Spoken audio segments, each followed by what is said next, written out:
اللهم صل على محمد وآل محمد. اعوذ باللہ من الشیطان اللعین الرجیم. بسم اللہ الرحمن الرحیم. رب اشرح لی صدری ویسر لی امری واحلل عقدۃ من لسانی یفقهوا قولی. ان اللہ وملائکتہ یصلون علی النبی یا ایھا الذین آمنوا صلوا علیہ وسلموا تسلیما.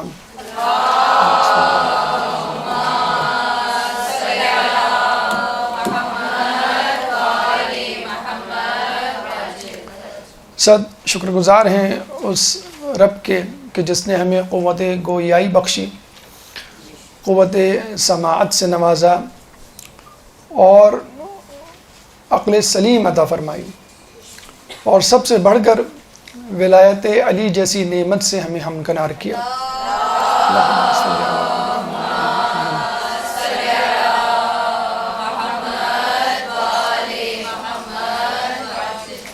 ہم اس مکتبہ فکر سے تعلق رکھتے ہیں کہ جو توحید، نبوت اور قیامت کے ساتھ ساتھ ولایت یعنی امامت اور خدا کے عدل کا قائل ہے. اور یہ خدا کا عدل ہے کہ جس کے سبب وہ ضروری سمجھتا ہے کہ نبوت کی حفاظت کے لیے امامت ضروری ہے، اور یہ خدا کا عدل ہے کہ وہ ضروری سمجھتا ہے کہ انسانوں میں خوشیاں اور غم برابر برابر تقسیم کرے. اگر وہ کسی کو رلاتا ہے تو اس کو ہنساتا بھی ہے، زیادہ رلائے گا تو زیادہ ہنسائے گا بھی. اگر کسی کے نصیب میں زیادہ غم ہے تو اس کے نصیب میں زیادہ خوشیاں بھی ہوں گے.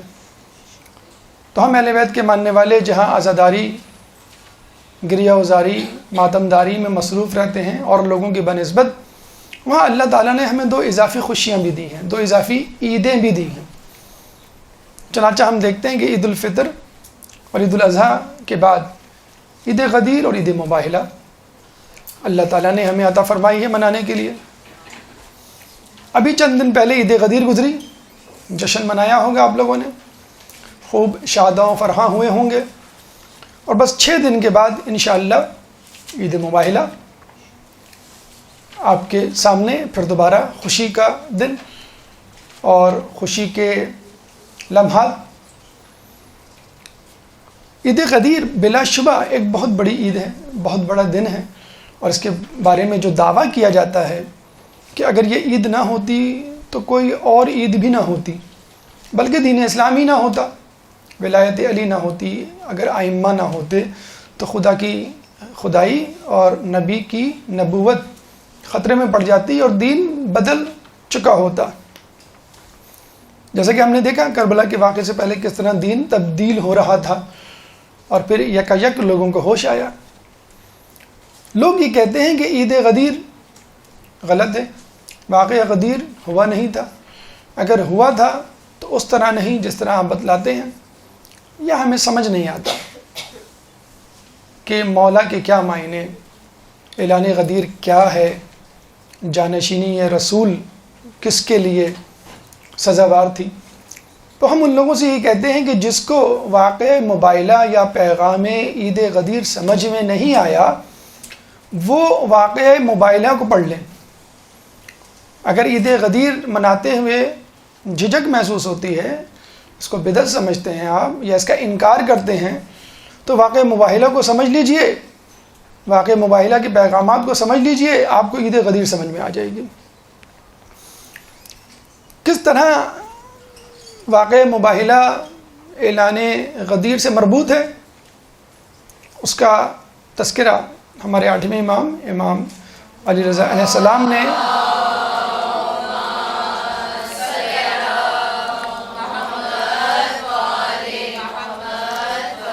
مامون کے دربار میں کیا کہ جب اس نے پوچھا کہ آپ قرآن سے ثابت کر سکتے ہیں کہ رسول اللہ کے بعد سب سے افضل صحابی علی ہیں، تاکہ لوگ بھی تسلیم کر لیں کہ اعلان ولایت علی کو زیب دیتا ہے، جانشینی کا حق علی کے لیے تھا. تو امام نے یہی آیت مباہلہ جو ابھی آپ سنیں گے اور جس کی بازگشت اور گونج آپ کے ذہنوں میں گونجے گی کہ فمن حاجک فیہ من بعد ما جاءک من العلم فقل تعالوا ندعو ابناءنا وابناءکم ونساءنا ونساءکم وانفسنا وانفسکم ثم نبتہل فنجعل لعنۃ اللہ علی الکاذبین. اور امام نے یہ کہا اس میں جو انفسنا ہے، آیت مبارکہ آپ کو یاد ہوگی، اس میں جو انفسنا ہے اس میں علی مصداق ہیں. کیوں؟ سب کو معلوم ہے، یہ حقیقت تشت ازبام ہے کہ واقع مباہلہ میں نساءنا کی مصداق جناب سیدہ، ابناءنا کی مصداق جناب حسنین، اور انفسنا کی مصداق علی ہیں. تو اللہ کے رسول کے پاس آپشن تھا کہ وہ 1,00,000 سے زیادہ اصحاب میں کسی کو بھی اپنا نفس رسول چن لیتے، منتخب کر لیتے اور لے جاتے. اللہ کے رسول نے فقط علی کا انتخاب کیا. چنانچہ یہ آیت دیکھیں 6,666 یا کم و بیش 6,500 آیات قرآنی موجود ہیں.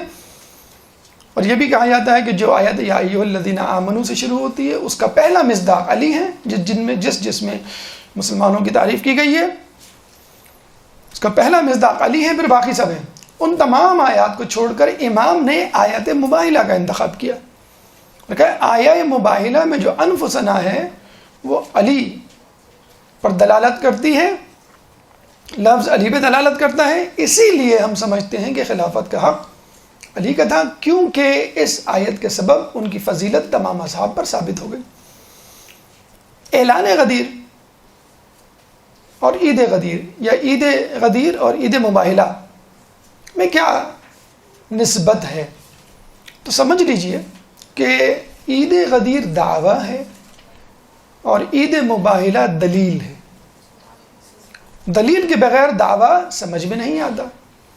اعلان غدیر میں، عید غدیر میں اللہ کے رسول نے دعویٰ کیا من کنت مولا ہو فہذا علی مولا، کہ جس کا میں مولا اس کا علی مولا، میرا جانشین علی، میرا وزیر علی، میرے بعد تم لوگوں کا امام علی، تم لوگوں کا رہنما علی. کیوں؟ 6 دن کے بعد عید مباہلہ آئے گی، اس میں انفسنا کی تفسیر تشریح ڈھونڈ لیجئے گا. بس انفسنا کی جو تشریح یا تصدیق کرنے والا ہوگا یا جو شخص اس کا مصداق ہوگا وہی مولا کا بھی مصداق ہے. اور وجہ علی کو مولا کہنے کی کیا ہے؟ یہی ہے کہ علی کو انفسنا کہا گیا، نفس رسول کہا گیا. واقع مباہلہ عید غدیر سے، اعلان غدیر سے پہلے ہوا ہے. یعنی اللہ کے رسول نے اور اللہ تعالیٰ نے تمام لوگوں کو بتلا دیا کہ تم لوگوں میں افضل ترین شخص اور نفس رسول کہلانے والا کون ہے؟ یہ ہے علی میرا ہمزاد. بس اب جب میں اعلان غدیر میں من کنتو مولا کہوں اور اشارہ میرا علی کی طرف سے ہو اور میں ہاتھ کھڑا کر کے اسے بلند کروں تو کسی کو یہ اعتراض نہیں ہونا چاہیے ہمیں کیوں نہیں بلایا اسٹیج پر، ہمارا ہاتھ کیوں نہیں بلند کیا. اچھا یہ بھی دیکھ لیجیے کہ یہ ضمیر جمع کی ہے. اگر رسول چاہتے تو 1 سے زیادہ نفس رسول لے جاتے، 1 2 3 4 کو لے جاتے، لیکن رسول نے فقط 1 کو لے جانا مناسب سمجھا. کیوں؟ کہ علی کے سوا کوئی شخص نہیں تھا جو نفس رسول کے معیار پہ پورا اترتا. چنانچہ عید غدیر اعلان ہے، عید مباہلہ اس کی تصدیق ہے. اعلان غدیر دعویٰ ہے، عید مباہلہ اس کے لیے دلیل. عید مباہلہ یا واقع مباہلہ کیا ہے؟ اس کی تفصیلی گفتگو ہم ایک درس میں پچھلے سال کر چکے ہیں. تمام واقعات آپ کے سامنے پیش کیے تھے.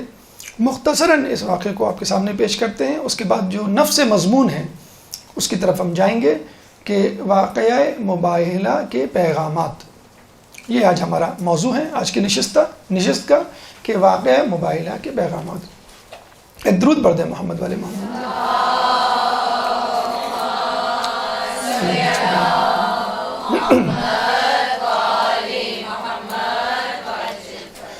نجران کے علاقے میں رہنے والے عیسائیوں کو رسول اللہ نے پیغام بھیجا اور اسلام کی دعوت دی.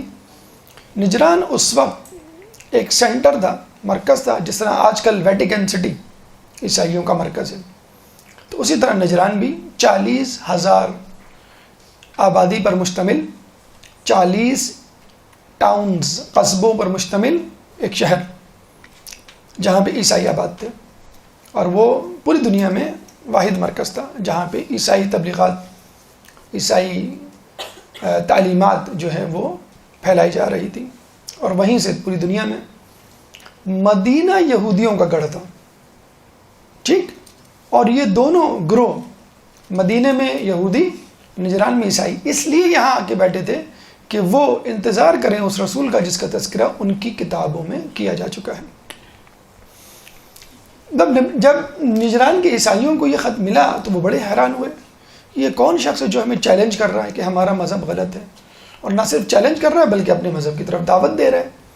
انہوں نے اپنے بڑے بڑے علماء سے رابطہ کیا، علماء نے شک کا اظہار کیا کہ کہیں یہ وہ رسول تو نہیں کہ جس کا تذکرہ ہماری کتابوں میں موجود ہے، اگر یہ رسول ہے تو ہمیں پھر اس کی بات پہ لبیک کہنا چاہیے۔ انہوں نے کہا ٹھیک ہے، ہم ایک وفد بھیجتے ہیں جو معلوم کرے گا کہ بھئی یہ کون ہے۔ شرجیل نامی شخص کو انہوں نے بھیجا، شرجیل نامی شخص جا کر، وہ بھی ان کا ایک عالم دین تھا، اس نے تمام تفصیلات جمع کی، رسول سے، حضرت عیسیٰ علیہ السلام سے متعلق گفتگو کی، اور واپس آ کے بتایا کہ بھئی یہ نشانیاں ہیں، لگتا تو یہ وہی شخص ہے، لیکن عجیب بات ہے کہ اسماعیل کی نسل سے ہیں۔ بس یہاں پر ان کی کینہ پروری، تعصب، ہٹ درمی آڑے آ گئی۔ انہوں نے کہا ہم اسماعیل کی نسل کے رسول کو نہیں مانتے، ہم تو اسحاق کی نسل سے ہیں، ہم اس کی نسل سے آنے والے نبی کو مانیں گے، بس۔ اور یہی بات یہودیوں نے بھی کی مدینہ میں، تو یہودی اور عیسائیوں نے فوراً بریک لگا لیا، جو وہ انتظار کر رہے تھے نبی کا، محمد کا۔ انہوں نے کہا کہ ہم نہیں مانتے، انہوں نے کہا کہ اب نہیں مانتے سے تو بات نہیں چلے گی، اس نے تو ہمیں دعوت دے دی ہے، اور ہم نے میٹنگز پہ میٹنگز، اجلاس پہ اجلاس بلا کر لوگوں کو بتا دیا ہے کہ ایک شخص نے نبوت کا دعویٰ کیا اور ہمیں جو ہے دعوت تبلیغ دی ہے۔ ہم کیا کہیں گے اب ایسا کرنا پڑے گا کہ ہمیں اس کے پاس جا کے بات کرنی پڑے گی اور اس کو جھوٹا ثابت کرنا پڑے گا، اور اپنے عوام کو منانا پڑے گا، ورنہ تمام عوام جس کو ہم کہہ چکے ہیں کہ ہم نبی کا انتظار کر رہے ہیں، وہ یہ نہ ہو کہ ہمارے روکنے کے باوجود اس رسول سے جا کے مل جائے۔ انہوں نے کہا یہ بات تو ٹھیک ہے۔ 40 لوگوں کا وفد بھیجا گیا، جس میں بڑے بڑے علماء شامل تھے، ایک تھا سید، دوسرا تھا عاقب، تیسرا تھا ابو الحارث القمہ یا ابو الحارث بن القمہ۔ ان تین لوگوں کے ہاتھوں میں گیند تھی، یعنی گیم تھی، جیسے اسٹاک ایکسچینج میں 3-4 کمپنیز ہوتی ہیں جن کے ہاتھ میں مارکیٹ ہوتی ہے، باقی سب ان کے پیچھے بھاگ رہے ہوتے ہیں۔ ان تینوں نے جا کے اندازہ لگانا تھا اور گیم کو اپنے حق میں کرنا تھا، یہ پوری تیاری کے ساتھ گئے۔ لیکن جب وہاں گئے تو دیکھا کہ یہ تو بڑا برحق مذہب ہے، اور یہ پوری تیاری کے ساتھ، ہوم ورک کے ساتھ رسول بیٹھے ہوئے ہیں، اور بات بات پہ کہتے ہیں کہ ٹھہرو، انتظار کرو، کل جواب دوں گا۔ تو لگتا ہے کہ واقعی ان پہ وحی آ رہی ہے، اگر یہ خود ساختہ نبی ہوتے تو آن دا اسپاٹ فی البدی جواب دیتے۔ اس طرح کی ہزیمت کیوں برداشت کر سکتے؟ مطلب آپ کسی سے سوال پوچھیں اور وہ کہے ٹھہر جاؤ میں کل جواب دوں گا، تو اس کا مطلب وہ کسی سے پوچھ کے جواب دے گا نا، اور وہ اپنے لوگوں سے تو مشورہ کرتے نہیں تھے، رسول کیوں کریں مشورہ، وہی کا انتظار کرتے تھے، اور وہی آتی تھی، اور دھڑا دھڑ ایک کے بعد ایک آیات اترتی رہی، اور رسول اللہ ان کو جواب دیتے رہے۔ انہوں نے جو سمپل، جو بون آف کنٹینشن تھا، جو ایشو تھا، وہ عیسیٰ علیہ السلام کی الوہیت تھی کہ عیسیٰ علیہ السلام خدا کے بیٹے ہیں، یعنی خدا خود خدا، عیسیٰ علیہ السلام خدا اور جبرائیل خدا۔ تو رسول اللہ نے ان کو جواب دیا کہ بھئی ایک دن ٹھہر کے جب وحی آئی کہ بھئی عیسیٰ کون ہے، ان مثل عیسیٰ عند اللہ کمثل آدم خلقہ من تراب ثم قال کن فیکون، کہ عیسیٰ کی مثال اللہ کے نزدیک آدم کی سی ہے، ہم نے اسے تراب، مٹی سے پیدا کیا اور پھر کہا کن فیکون، وہ ہو گیا۔ الحق من ربک، حق تمہارے رب کی طرف سے، ولا تکن من الممترین، تم شک کرنے والوں میں سے نہ ہو جانا۔ یہ جواب دے دیا، تشفی بخش جواب تھا، بہت ہی کلیئر کٹ جواب تھا، دو ٹوک جواب تھا، اتنی بہترین لاجک نہیں پیش کی جا سکتی تھی۔ اس کے باوجود انہوں نے ہٹ درمی کا اظہار کیا، امیجیٹلی جیسے انہوں نے ہٹ درمی کا اظہار کیا، اللہ نے کہا فمن حاجک فیہ من بعد ما جاءک من کہ اگر یہ کوٹ حجت نہیں کریں اس علم کے آنے کے بعد جو ہم نے ان کو پہنچایا ہے من العلم، ٹھیک ہے، پھر ان کو کہو کہ اپنے گھر والوں کو لائیں، ہم اپنے گھر والوں کو، اور پھر ہم ایک دوسرے پہ لعنت کریں اور اللہ کو کہیں کہ نیست و نابود کریں. اس کو ہم کہتے ہیں مباہلہ. تو رسول اللہ اس رنگ قرآن کی آیات میں ابناءنا ابناءکم، ہم اپنے بیٹوں کو لائیں، تم اپنے بیٹوں کو. رسول اللہ حسن و حسین کو، حسین ان کی گود میں، حسن ان کی انگلی پکڑے چلے آ رہے تھے. ونساءنا ونساءکم، ہم اپنی عورتوں کو، تم اپنی عورتوں کو، بی بی سیدہ ان کے پیچھے. وانفسنا وانفسکم، ہم اپنے نفسوں کو، تم اپنے نفسوں کو، حضرت علی ان کے پیچھے. تو یہی ابو الحارث بن علقمہ موجود تھا، اور یہ تین علماء جب انہوں نے دیکھا تو انہوں نے کہا کہ ہم ایسے چہرے دیکھ رہے ہیں کہ اگر وہ پہاڑ کو اشارہ کریں تو اپنی جگہ سے ہٹ جائیں. تم ان سے مباہلہ نہ کرنا، اگر مباہلہ کیا تو قیامت تک اس روئے زمین پر کوئی عیسائی باقی نہیں بچے گا، ہم سب ہلاک ہو جائیں گے. انہوں نے فوراً سمجھ لیا اور فوراً آ کے کہا کہ بھئی ہمیں مباہلہ نہیں کرنا ہے، اور ہم اس کے بدلے میں 2000 خلعت جوڑے دینے کے لیے تیار ہیں. کئی سو گھوڑے، کئی سو زرہیں، تلواریں، اور ایک مرتبہ نہیں، ہر سال دینے کے لیے ہم تیار ہیں.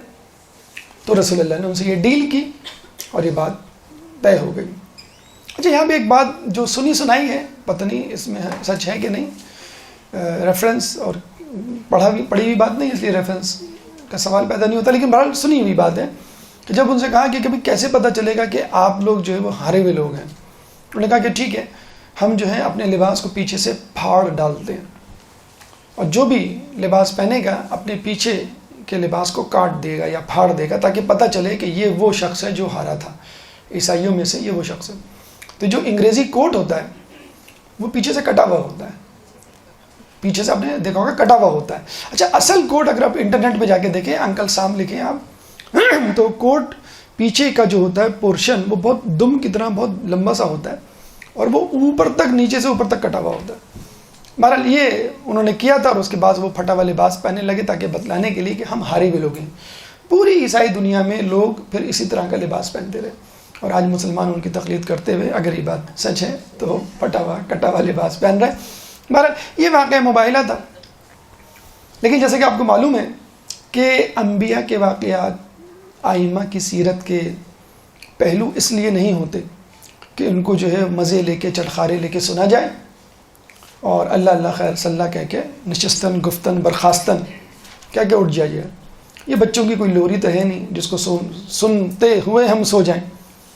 کہانیاں بچوں کو سنائی جاتی ہیں سلانے کے لیے اور بڑوں کو جگانے کے لیے. لوگ سو رہے ہیں، مریں گے تو جاگیں گے، اس لیے مر جائیے مرنے سے پہلے. کس پر؟ اہل بیت پر.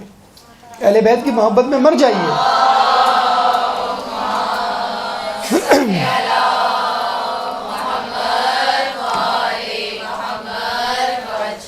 اہل بیت کی محبت میں مر جانے کا مطلب یہ ہے کہ اہل بیت کی ہر بات کو، ہر حکم کو دانتوں سے پکڑ لیجئے، اور جتنی سکت، جتنی قابلیت ہے اس کو استعمال کرتے ہوئے. لا یکلف اللہ نفسا الا وسعها، اللہ تعالیٰ کسی پر اس کی استطاعت سے زیادہ بوجھ نہیں ڈالتا.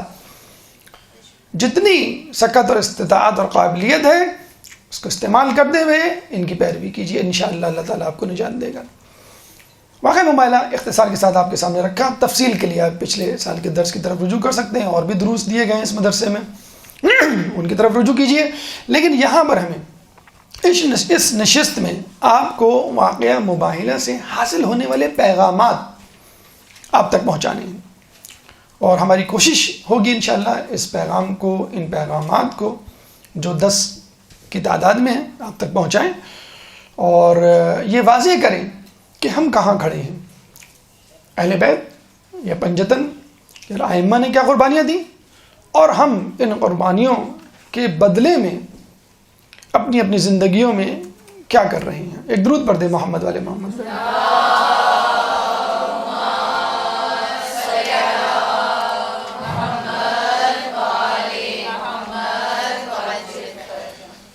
واقعہ مباہلہ کا پہلا پیغام تبلیغ دین کی اہمیت. دیکھیں، یہ جو عید غدیر ہے یا عید مباہلہ ہے یا واقعہ غدیر یا واقعہ مباہلہ ہے، یہ تو صرف کیک کٹنگ سیریمنیز ہیں. ایک اعلان ہوا اور اہل بیت کی فضیلت، اہل بیت کی منزلت، مرتبہ واضح ہوا. لیکن یہ جو آپ نے دیکھا ہوگا نا، اگر کسی فوجی کو بیج لگایا جاتا ہے، کسی اسٹوڈنٹ کو فرسٹ آنے پہ انعام دیا جاتا ہے، تو اس کے پیچھے ایک پوری کہانی ہوتی ہے. اس نے کس طرح اپنی راتیں سیاہ کی، کس طرح اپنی دوستیاں قربان کی، کس طرح اپنے مشاغل کو ایک طرف کیا، کس طرح ٹی وی سے منہ پھیرا، کس طرح غیر ضروری کاموں سے پرہیز کیا، اور کس طرح محنت و مشقت کر کے وہ اس مقام پر پہنچا. تو کیا فقط اس پیغام کو سن لینا اور واہ واہ کر دینا کافی ہے؟ جی نہیں. ہمیں دیکھنا ہے کہ اہل بیت نے اس دوران کتنا لمبا، کتنا کٹھن سفر طے کیا اور کن کن مراحل سے گزرے تو یہاں پہنچے. خود رسول اللہ کی زندگی کو دیکھ لیجیے. آپ ایک لمحے چین سے نہیں بیٹھے اعلان غدیر تک، بلکہ اعلان غدیر کے بعد کہا گیا فسبح بحمد ربک واستغفر، بس اب تم اپنے رب کی تسبیح کرو. ابھی بھی فارغ نہ بیٹھو، ابھی بھی تسبیح کرتے ہوئے اس دنیا سے جاؤ. مکے میں تبلیغ کرتے رہے، اوجھڑی ڈالی گئی، تبلیغ کرتے رہے، کچرا ڈالا گیا، بوڑھی کچرا ڈالتی تھی لیکن تبلیغ کرتے رہے. لوگ مذاق اڑاتے تھے اور آپ تبلیغ کرتے رہتے تھے. مکے والوں نے مذاق اڑایا تو مکے سے باہر رستے میں کھڑے ہو جاتے ہیں، حج کے قافلے آنے والوں کو تبلیغ کرتے. تو مدینے والوں نے جو مدینے سے آئے تھے حج کرنے کے لیے، اس زمانے میں اپنے اپنے حساب سے، اپنے اپنے مذہب کے اعتبار سے لوگ حج کیا کرتے تھے. 12 لوگوں نے اسلام قبول کیا، پھر 75 لوگوں نے اسلام قبول کیا. پھر کہا کہ آپ مدینے آئیے، مدینے میں آپ کو اچھا رسپانس ملے گا.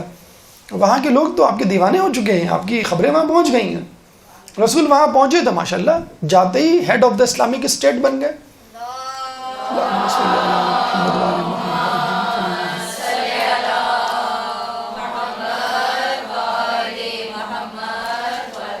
ادھر مکے والوں کو خبر ہوئی، ان کی حضرت میں اضافہ ہوا اور جنگ پہ جنگ، حملے پہ حملے شروع ہو گئے. جنگ بدر، جنگ احد، جنگ خندق، جنگ خیبر.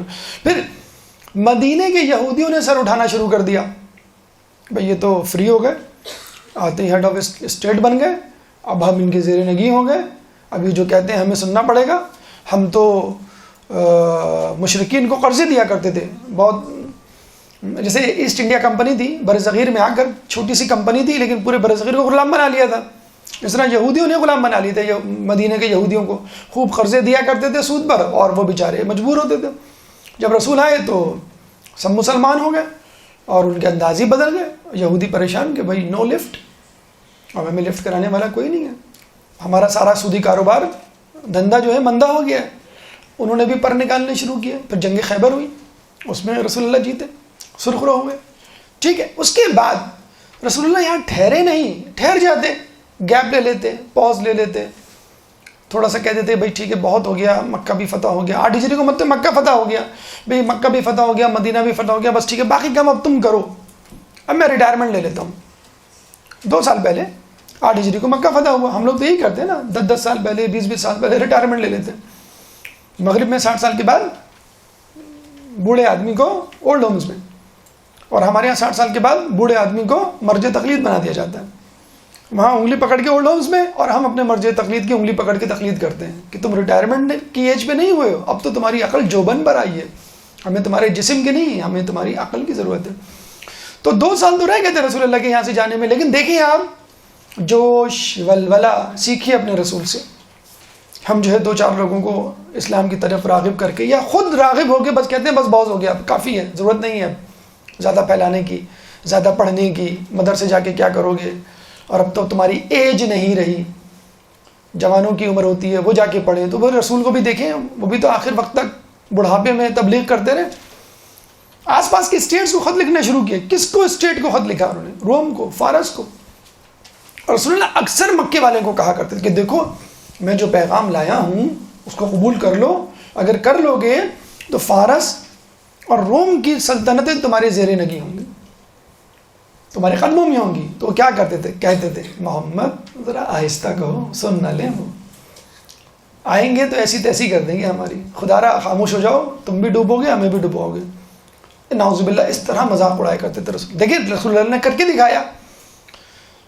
ہر اسلامی سلطنت کو خط لکھنا شروع کیا کہ ان کو معلوم تھا کہ میں حق پر ہوں، اور اسلام ان الباطل کان زہوقا جاء الحق وزهق الباطل، حق آ گیا، باطل مٹ گیا، باطل مٹنے کے لیے.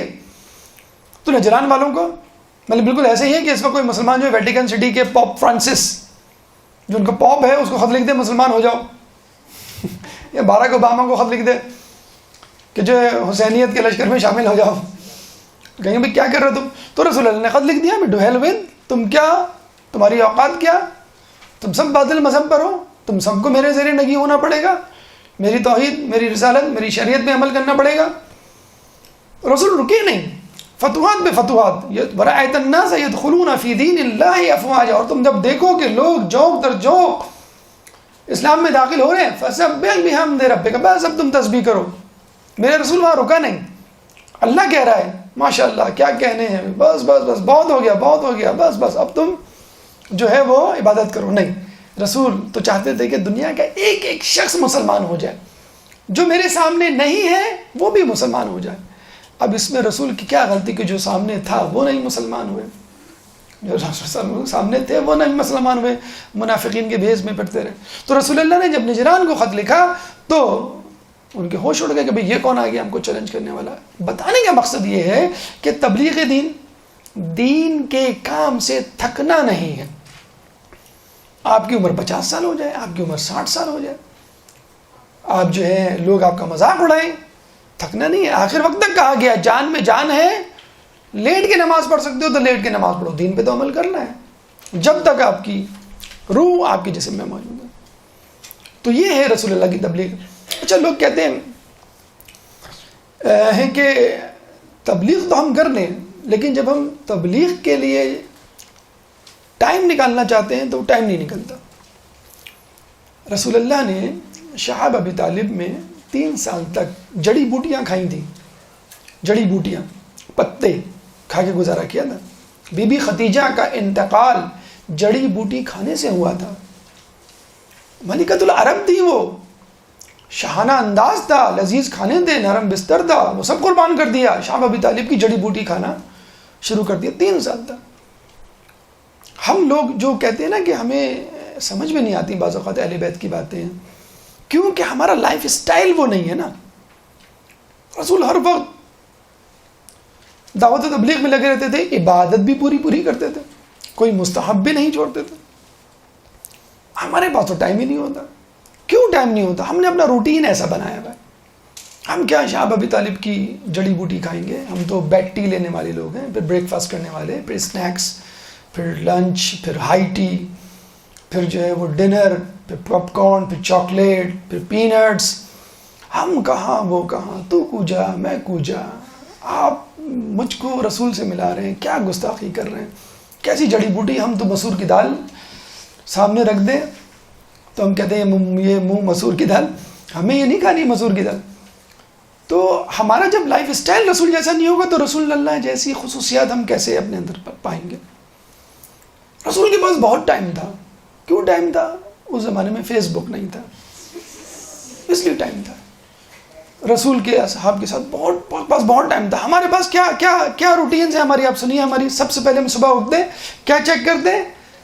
میسیجز، کس کے میسیجز آئے، ٹھیک ہے. پھر اس کے بعد مس کال، نمبر پہ غور کیا جاتا ہے، آخری نمبر پہ کو نوٹ کیا جاتا ہے، 37 آخر میں ہے، اچھا 45 تھا، یہ پہلے بھی کال، اس کو بھی مس کال دی جاتی ہے. 15 منٹ 20 منٹ اللہ کے بندے تم تلاوت قرآن کر لیتے، جو سورہ یاد ہیں، اگر آنکھیں نہیں کھلتی تو آنکھیں بند کیے ہوئے تلاوت کر لیتے. پھر جو ہے وہ ہم ناشتہ کر کے اسکول چلے جاتے ہیں، اور اسکول میں جو ہے جو کل ڈرامہ آیا ہوا ہوتا ہے اس کے بارے میں باتیں ہوتی ہیں، یا T20 میں کس نے کتنے چھکے لگائے اس کی باتیں ہو رہی ہوتی ہیں. اور خواتین جو ہیں وہ مارننگ شوز دیکھ رہی ہوتی ہیں.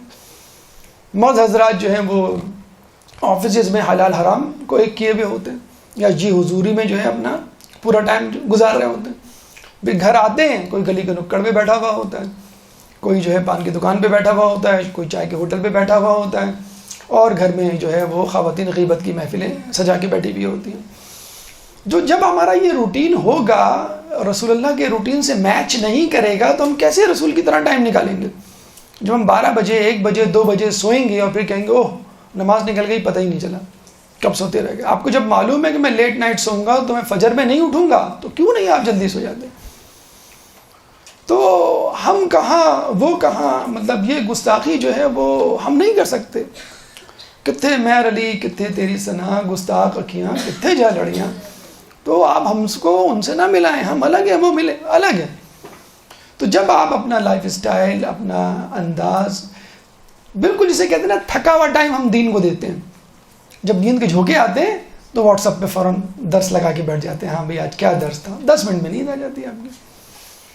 جب جو ہے وہ کھانے میں بدبو آنے لگے، بھئی آپ یہ اس کو ماسی کو دے دیں.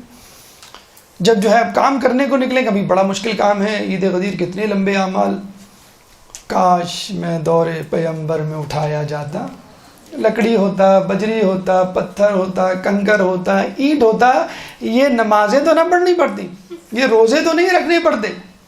اب مجھے بتائیے کہ بس ہمیں یہی کہنا آتا ہے کہ وہ کہاں ہم کہاں، کاش میں یہ ہوتا، کاش میں وہ ہوتا. اور جب جنت میں، جنت کی کھڑکی سے باہر بیٹھ کے اہل بیت کو دیکھیں گے، آپ وہاں ہم وہاں، جہاں آپ مطلب آپ جہاں ہم وہاں، اہل بیت ہمیں بلا لیجئے. ارے بھائی میں جن راستوں پہ چل کر جنت میں پہنچا ہوں تم اس راستے پہ کیوں نہیں چلے؟ رسول اللہ کا راستہ، ائمہ کا راستہ، صراط مستقیم کا راستہ ہے نا. اب آپ کہیں میں اس راستے پہ نہیں چلوں گا اور جنت میں پہنچ جاؤں گا، کیسے پہنچیں گے آپ؟ کوئی شارٹ کٹ ہوگا کیا جنت کا؟ کیا اوپر سے پہنچ جائیں گے، دائیں بائیں سے پہنچ جائیں گے؟ آپ کو تو اسی راستے پہ چلنا ہے نا، جہاں رسول چلے، جہاں امام چلے، اسی کے پیچھے پیچھے چلنا ہے. یہ الگ بات ہے. راستے میں آنے والا پہلا کانٹا رسول کو چبھے گا، راستے میں آنے والا پہلا آگ کا دریا علی عبور کرے گا، آگ بجھا دے گا. بس آپ کو آگ کی راکھ پہ قدم رکھنا ہے. مجھے بتائیے ہمیں کیا مشکلات ہیں ائمہ کے مقابلے میں؟ رسول آزمائشیں تو وہ ڈھا چکے، وہ گزر چکے، ختم کر چکے. اب تو وہ آگ بجھا کے جو دھواں اٹھ رہا ہے بس اس میں سے گزرنا ہے آپ کو. آگ میں سے کہاں گزرنا ہے؟ مجھے بتائیں کون آپ کے سر پہ تلوار لے کے کھڑا ہوا ہے؟ کون نماز پڑھتے ہوئے اوجھڑی آپ کے منہ پہ ڈال دیتا ہے؟ مجھے بتائیں. رسول کے ساتھ تو یہ سب کچھ ہوا. تو خدا را جاگ جائیے. اگر آپ چاہتے ہیں اس عید مباہلہ کو منائیں، اس عید غدیر کو منائیں، تو خدا را اس کو کیک کٹنگ سیریمنی نہ سمجھے کہ رسول آئے اور کیک کاٹ کے چلے گئے اور اہل بیت کو اعزازات دے کے چلے گئے. آپ دیکھیے اس کے پیچھے کتنی محنت شاقہ ہے. اس کا ذرا شمع تو بنیے، ایک ذرہ تو اس میں سے اٹھائیے، تھوڑی بہت تکلیف تو کبھی تو برداشت کیجیے. تو اس عید کے لمحات میں کم از کم یہ سوچئے کہ جو رسول نے اہل بیت کو بتلایا کہ یہ انفسنا ہیں، یہ ابناءنا ہیں، یہ جو ہیں وہ نساءنا ہیں، یہ کون لوگ ہیں اور کس طرح اس مقام پر پہنچے. اس کے بعد لوگ اکثر یہ کہتے ہیں کہ بھئی ہم تبلیغ تو کرنا چاہتے ہیں لیکن کیا کریں، بڑی پرابلم ہوتی ہے. تبلیغ شروع کرتے نہیں ہیں اور پرابلمز کریٹ ہونا شروع ہو جاتی ہیں. ہم امی کو کہتے ہیں پردہ کریں، آپ پردہ نہیں کرتے ہیں. ابو کو کہتے ہیں داڑھی رکھیں، ابو داڑھی نہیں رکھتے ہیں. ہم بھائی کو کہتے ہیں بھائی نماز پڑھو، وہ نماز ہی نہیں پڑھتا. ہم کیا کریں؟ الٹا تو انہوں نے ہم پہ پابندی لگا دی ہے کہ بھئی تمہیں جو ہے وہ کوئی جانے کی، مدرسے جانے کی ضرورت نہیں ہے. تم جب سے مدرسے گئی ہو کہ جو ہے وہ پولیس مین کی طرح بن گئی ہو. اسی مباہلہ کی ایک آیت ہے، اس سے ریلیٹڈ آیت ہے، آیت نمبر 64 64 سورہ آل عمران. قل یا اہل الکتاب تعالوا الى کلمۃ سواء بیننا وبینکم.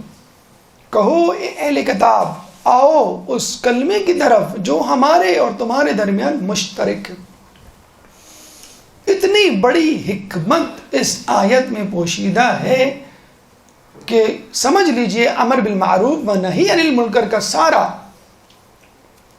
دار و مدار اسی پر ہے.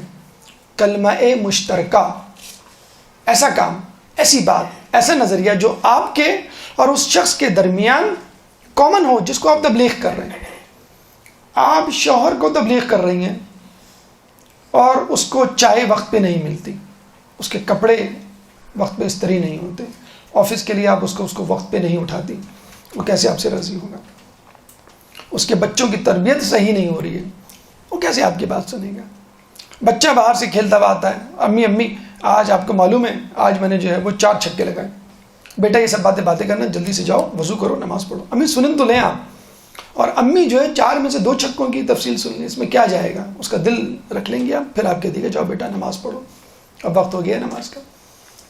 گھر میں آپ کہہ کے آ جاتی ہیں بھئی آج اتوار ہے، آج مجھے مدرسہ جانا ہے، امی برتن آپ دھو لیے گا، یا آج کا کھانا آپ کے ذمہ، یا آج میرا ٹیسٹ ہے، آج تو نہیں ٹیسٹ ہے میرا تو 1 ہفتے سے ٹیسٹ ہے، میں تو 1 ہفتے سے کام نہیں کر رہی گھر کا، امی 1 ہفتے بعد میرا ٹیسٹ ہے اس لیے میں آج ہوں۔ تو جب آپ اپنا بوجھ، مطلب آپ کام نہیں کر رہے ہیں دین کا، آپ کے گھر والے کام کر رہے ہیں، آپ تو بڑے مزے سے گھر میں بیٹھے ہوئے، بھئی مجھ سے کوئی کام کرنا کہ کیوں، میرا ٹیسٹ ہے، مجھ سے کوئی کام کرنا ہے، مجھے مجلس کی تیاری کرنا ہے، مجھ سے کوئی کام کرنا ہے نہیں، میں یہ کتاب پڑھ رہی ہوں، میں یہ درس سن رہی ہوں، تو فائدہ کیا میں اس دعوت و تبلیغ کا؟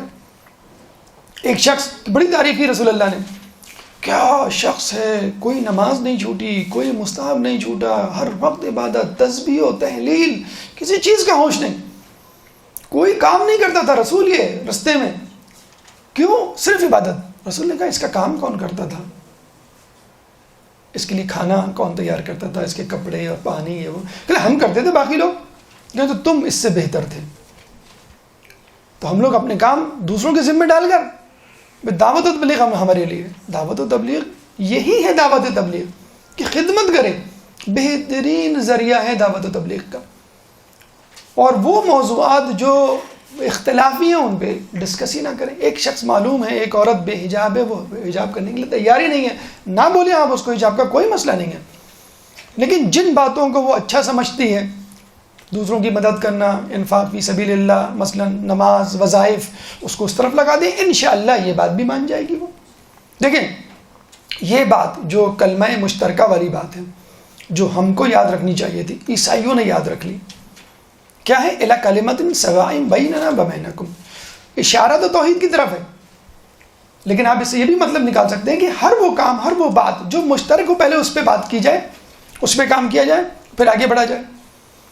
خدمت کے حوالے سے تعلیم اور صحت 2 ایسے شعبے ہیں جن پہ اگر آپ کام کریں تو لوگ آپ کی طرف اٹریکٹ ہوں گے۔ عیسائی دنیا انہی 2 چیزوں پہ کام کر رہی ہے، صحت اور تعلیم، افریقہ میں، انڈیا میں، پاکستان میں، خصوصی طور پہ جو پسماندہ ملک ہیں، ہاسپٹلز کھلے ہوئے ہیں ان کے، جہاں پہ علاج ہوتا ہے۔ میری لیڈن ہاسپٹل آپ کا، یہ صدر میں آپ کا، انڈیا میں کتنے ہاسپٹل، افریقہ میں کتنے ہاسپٹلز، تعلیمی ادارے، پاکستان میں اکثر آپ نے سنا ہوگا مشنری اسکول، کرسچین اسکول، یہ جو Saint Michael, Saint George, Saint Placid, جو سینٹ نام کے جو ہوتے ہیں، وہ کیا ہیں، سب یہی تو ہیں، اور لوگ بڑے مزے سے اس پہ اپنے بچے بھیجتے ہیں۔ اگر انہوں نے عیسائیت کی تبلیغ نہ بھی کی تو کم از کم متاثر تو ضرور ہوں گے۔ یا Christians are well organised, Christians جو ہیں بہت آرگنائز ہوتے ہیں۔ تو انہوں نے دیکھیں 2 شعبے پکڑ لیے نا کلمہ مشترکہ میں سے، صحت اور تعلیم۔ اور اب تیسرا ایک شعبہ ہے جس کا تذکرہ میں سب سے آخر میں کروں گا، جو اس وقت بالکل پیک پر ہے کہ عیسائی اس طریقے سے آپ کو اپنی طرف کھینچ رہے ہیں۔ وہ کیا طریقہ ہے، اس کا تذکرہ آخر میں۔ بہرحال یہ سن لیجئے کہ نائجیریا میں اس وقت جتنے عیسائی ہیں، اس زمانے میں جب عیسائی مشنریز وہاں جاتی تھیں، صحت اور تعلیم کے بہانے ان کو عیسائی بناتے تھے، کچھ ہی عرصے میں نائجیریا میں عیسائیوں کی تعداد انگلینڈ میں موجود عیسائیوں سے زیادہ ہو گئی۔ انڈیا میں تو انہوں نے اتنا تہلکہ مچایا کہ انڈیا کی پارلیمنٹ نے باقاعدہ بل پاس کیا ہے، اینٹی کنورژن بل، کہ کوئی ہندو عیسائی نہیں ہوگا۔ اب کریں اپنی خدمت، آپ دیں صحت اور تعلیم۔ یہاں ہمارے ملک میں حکومتوں کو ہوش ہی نہیں ہے کس طرح عیسائی مشنریز آ رہی ہیں جان رہی ہیں۔ امریکہ بڑا مشہور ہے اس بات میں کہ بے دین ملک ہے، سیکولرزم وہاں پہ عام ہے، عیسائیت، یہودیت، اسلام کسی کا نام و نشان نہیں، وہ فقط سیکولرزم پہ بے وقوف بنایا جا رہا ہے آپ کو۔ کرسچین مشنریز کا نام سنا ہے آپ نے، گروپس کرسچنز کے جاتے ہیں مختلف ملکوں میں، تبلیغات کرتے ہیں۔ آپ کو معلوم ہے 2010 میں کس ملک سے سب سے زیادہ کرسچین مشنریز پوری دنیا میں گئیں؟ امریکہ سے۔ کتنی گئی ہوں گی؟ 1000، 2000، 1,27,000 کرسچین مشنریز امریکہ سے روانہ ہوئی ہیں پوری دنیا میں اسلام کو نیست و نابود کرنے کے لیے، عیسائیت پھیلانے کے لیے۔ 2010، 2011، 12، 13، 14، 15، 16، 17 کتنی نکل چکی ہوں گی مشنریز۔ آپ کو معلوم ہے ایک مشنری پہ کتنا خرچہ آتا ہے؟ $50,000 پر ایئر ایک مشنری پہ، ایک گروپ. $50,000 multiply by 1,27,000. دیکھ لیجئے کتنا خرچہ آیا ہوگا. امریکہ میں ریلیجیس بزنس پیک پر ہے. امریکہ کی top 10 technical companies like Google, like Apple, like Microsoft, ان 10 کمپنیز کی کمائی اور بزنس امریکہ میں ریلیجیس بزنس یا ریلیجیس ایکٹیویٹیز کے بزنس سے کم ہے. بزنس یعنی چرچ کی ڈونیشن، بزنس یعنی لوگوں کو کہا جائے بھی آپ ڈونیشن دیں تاکہ لوگ مشنریز کے لیے باہر جائیں. تو یہ امریکہ کی کرسچن پریچنگ ہے جو پوری دنیا میں جاری اور ساری ہے. یہ صحت اور تعلیم کے 2 شعبے پڑھ لیے، آپ بھی پکڑ لیں. اب آپ کہیں گے بھائی ہم میں سے اتنے لوگ ڈاکٹر تو نہیں ہیں اور صحت میں کیسے جائیں؟ ٹھیک ہے، کوئی بات نہیں، تعلیم کے شعبے کو پکڑ لیں. اب آپ کہیں گے بھائی اس کے لیے تو انویسٹمنٹ چاہیے، اسکول کھولنا پڑے گا. کوئی ضرورت نہیں اسکول کھولنے کی. کوچنگ سینٹر کھولنا پڑے گا. کوئی ضرورت نہیں کوچنگ سینٹر کھولنے کی. آپ اپنے گھر میں بچوں کو ٹیوشن پڑھانا شروع کر دیں. سب سے پہلے اپنے بچوں کو ٹیوشن پڑھائیں. یہ غلطی ہے ہماری ماؤں کی کہ فقط جو ہے وہ کلمہ، قرآن، حدیث، اس کے علاوہ کوئی باتیں نہیں ہیں. سائنس اور معاشرت علوم اور میتھمیٹکس اور انگلش، ان سبجیکٹ کو لفٹ نہیں ہے. کیوں نہیں ہے؟ بچے کو وہ سکھائیں گے تو بچہ اس کی لالچ میں یہ بھی سیکھے گا. محلے کے بچوں کو جمع کیجیے، ان کو ٹیوشن پڑھائیے. ایک ٹیچر کے بارے میں پتہ چلا کہ وہ اپنے گھر میں ٹیوشن سینٹر چلا رہی ہے، مطلب محلے کے بچوں کو پڑھا رہی ہے. حتیٰ کہ غیر شیعہ افراد اپنی بچیوں کو اس ٹیچر کے پاس بھیجتے ہیں. کیوں؟ کہ بچے اس بہانے نماز بھی پڑھ لیتے ہیں، بچے ہمارے اس بہانے حجاب بھی سیکھ رہی ہیں، بچہ اس بہانے جو ہے آداب بھی سیکھ رہی ہیں، اپنے دین کا رزق لے رہے ہیں. کیوں؟ کہ وہ ٹیچر ان کو انسان بنا رہی ہے. کیوں نہیں کرتے آپ لوگ؟ ہمارے اسکول کلبز بن گئے، clubs. Barbecue tonight, T20 LCD پر ہوگا سیٹرڈے کو، ہر سیٹرڈے بک ہو گیا اسکولوں میں. کیوں؟ فن، فیئر، ٹھیلے، میلے. ذرا حساب کتاب رکھیے کہ آپ کا بچہ اسکول ٹائمنگ کے علاوہ اور کہاں کہاں جا رہا ہے. اسکول ٹائمنگ کے بعد اسکول میں کیوں رک رہا ہے؟ یا سیٹرڈے اور سنڈے چھٹی ہے کیوں بھیجا جا رہا ہے؟ مکس گیدرنگ، ہلا گلا، بونافائر اور پتہ نہیں کیا کیا الا بلا. یہ سب وہیں کا اسٹائل ہے. یہ کرسچن مشنریز نے جو اسکولز کھولے ہوئے ہیں ان میں یہ سکھایا جاتا ہے. کرسچن مشنریز پہ ایک آبجیکشن خود کرسچنز نے یہ کیا کہ they are not making Christians, they are making western people, they are doing westernization. Christianization نہیں ہو رہی ہے، ویسٹرنائزیشن ہو رہی ہے. ہمارے اسکولز جو کرسچن مشنری کے اسکولز نہیں بھی ہیں، وہ کرسچن مشنریز کے اسکولز کے کریکولم کو فالو کر رہے ہیں. کتنے اسکولوں میں اسلامیات نکال کر کمپیریٹیو ریلیجن کی سٹڈیز ڈال دی گئی ہیں. ابھی لاہور کے اسکول میں آیا تھا نا کہ اسلامیات کا سبجیکٹ نکال کے کمپیریٹیو اسٹڈیز کی ایک بک ڈال دی گئی جس میں کمپیریزن بتایا گیا مختلف ریلیجن کا. پھر آخر میں لکھ دیا کہ اٹس اپ ٹو یو، آپ جو چاہیں ریلیجن اڈاپٹ کر لیں.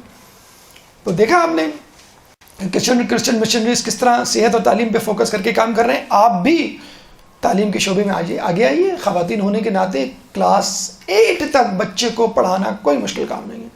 اگر مشکل ہے تو ٹھیک ہے، آپ بھی کلاس 1 سے شروع کیجئے، ایک ایک کلاس خود بھی پڑھیے، بچوں کو بھی پڑھائیے. کیا اتنی بھی آپ کی معلومات نہیں ہے؟ اتنا بھی آپ کا IQ نہیں ہے؟ ٹھیک ہے، 8ویں کلاس کے بعد O لیول یا میٹرک شروع ہو جاتے ہیں، اسپیشلسٹ سبجیکٹس ہوتے ہیں. اپنے ہی دیندار گھرانوں کے لوگوں کو تلاش کیجئے کہ وہ ان کو ٹیوشنز پڑھائیں. تو یہ اسکولز کلچر دے رہے ہیں. یہ اسکول آپ سے آپ کے بچے کو ہائی جیک کر رہے ہیں، آپ کے بچے کو چھین رہے ہیں. جو وہاں پہ فلسفی ہے کہ it's your life, do what you want to do, don't focus on your parents یا فرینڈس، بس جو تمہاری مرضی آئی وہ کرو. وہ بچہ یہاں پہ بھی اب سیکھ رہا ہے کہ میری مس نے کہہ دیا بھائی جو تمہاری مرضی ہے وہ کرو. تو خدا را دین کی اسٹریٹجی کو سمجھیے. دشمن اپنے دین کو جس طرح پھیلا رہا ہے اس کو پہچانیے، اور اس طرح اس کے جواب میں آپ اسی طرح جو ہے اپنے دین کو پھیلانے کی کوشش کیجیے. ایک درود پڑھ دیں محمد والے محمد.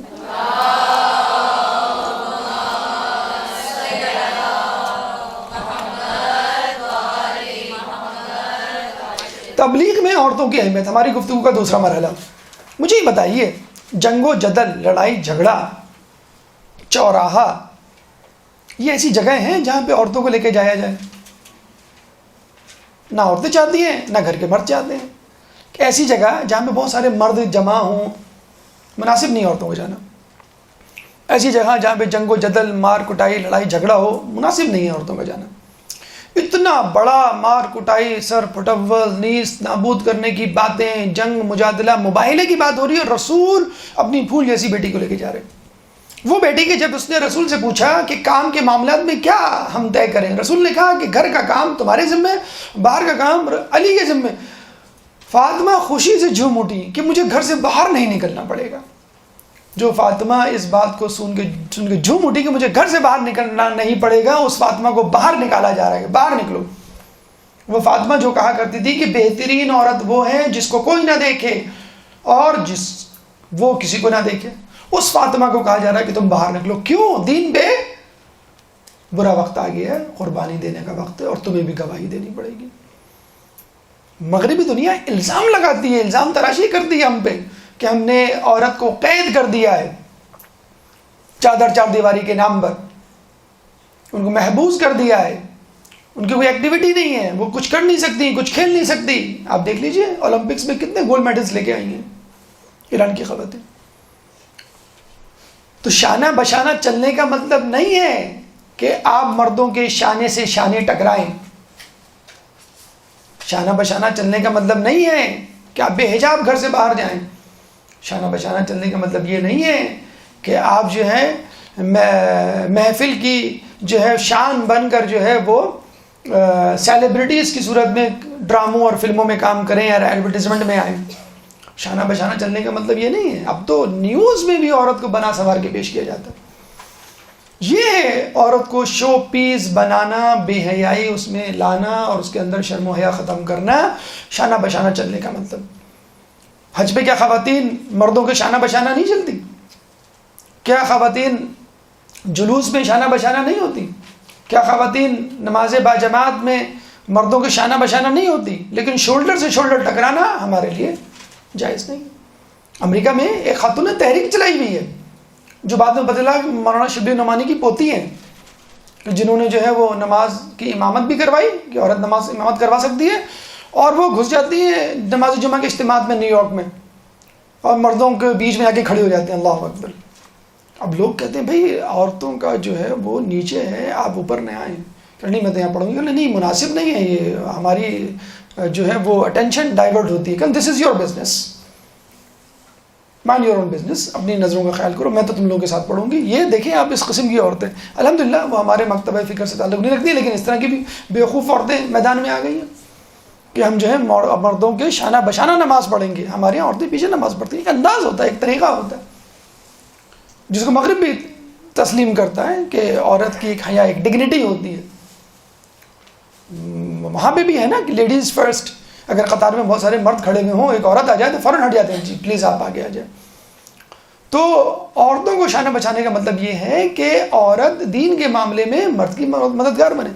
لیکن علی نے اتنے لوگوں کو دیکھا، اتنے لوگوں کے ساتھ جنگیں لڑیں. علی نے کبھی کسی کو کہا کہ یہ میرا ساتھی ہے؟ علی نے کیا کہا شادی کے دوسرے دن؟ فاطمہ کو دین کا بہترین معاون پایا. آپ کی اللہم صلی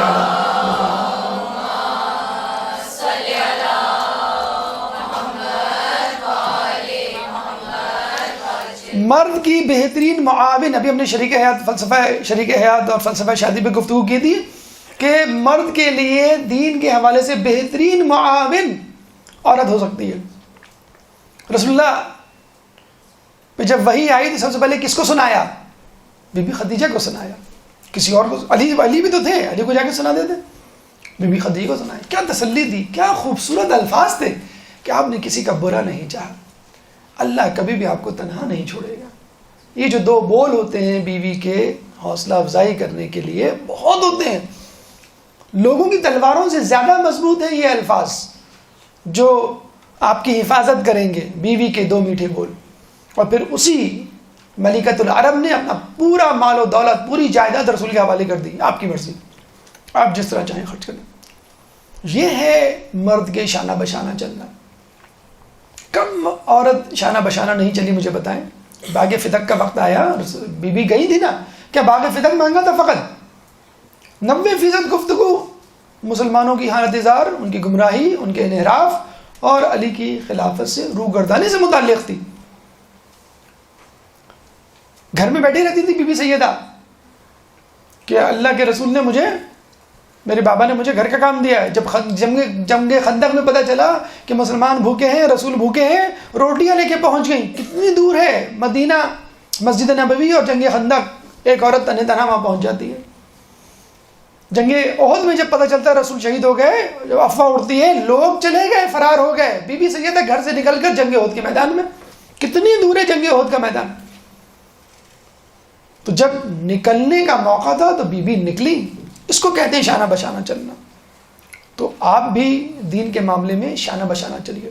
عیسائیوں کے حوالے سے گفتگو ہے، عیسائیوں کے حوالے سے مباہلہ کی بات ہے، آپ فوراً یہ کہہ دیتے ہیں کہ ہمارے گھر کے مرد بہت سخت ہیں، ہمارے شوہر اجازت نہیں دیتے، ہمارے بھائی برا مناتے ہیں۔ اس لیے کہ آپ نے اپنے گھر کے کاموں میں کوتاہی کی ہوئی ہے، مدرسے کو آڑ بنا کر کہ بھئی پڑھائی بہت ہے، مجلسیں پڑھنی ہے، یہ ہے وہ ہے، آپ ذرا خود استری کر لیجئے گا، آپ ذرا سا چائے ذرا خود بنا لیے گا، بچے کو ذرا تیار کر کے بھیج دیجیے گا، میری ذرا آنکھ نہ کھلے، وغیرہ وغیرہ۔ تو وہ مرد بھی سمجھ جائے گا نا کہ ان کے انداز میں جو تبدیلی آئی ہے، خدمت میں جو کمی واقع ہوئی ہے، مدرسے جانے کی وجہ سے ہوئی ہے، دیندار بننے کی وجہ سے ہوئی ہے۔ امام کے پاس وہ شخص آیا، کہنے لگا کہ مجھے، میری ماں عیسائی ہے، میں تو مسلمان ہو گیا ہوں، ماں عیسائی ہے، کیا کروں؟ انہوں نے کیا کہا؟ کہہ سکتے تھے کیپ دا ڈسٹینس، فاصلہ رکھنا ذرا، یہ نہ ہو کہ وہ تمہیں دوبارہ عیسائی کر لے، فاصلہ رکھنا ذرا، یہ نہ ہو کہ وہ تمہیں ورغلا دے، نہیں، اس سے اور قریب ہو جاؤ۔ کس سے؟ عیسائی سے، عیسائی ماں سے اور قریب ہو جاؤ۔ جب تم عیسائی تھے اس وقت نہیں تھے نا اتنا قریب، اب اور قریب ہو جاؤ، خدمت کرو اس کی۔ اور کچھ بھی نہیں کہا، کچھ بھی نہیں کہا امام نے۔ وہ گیا خدمت کرنے لگا، ماں نے پوچھا خیریت تو ہے، تجھ میں ایسی تبدیلی کیا آ گئی؟ کہ میں مسلمان ہو گیا ہوں۔ مسلمان ہو گیا ہے تو کیا مسلمان بیٹے اپنی ماؤں کی زیادہ خدمت کرتے؟ کریں ہاں، کہنا بس ٹھیک ہے، پھر میں بھی مسلمان ہو جاتی ہوں۔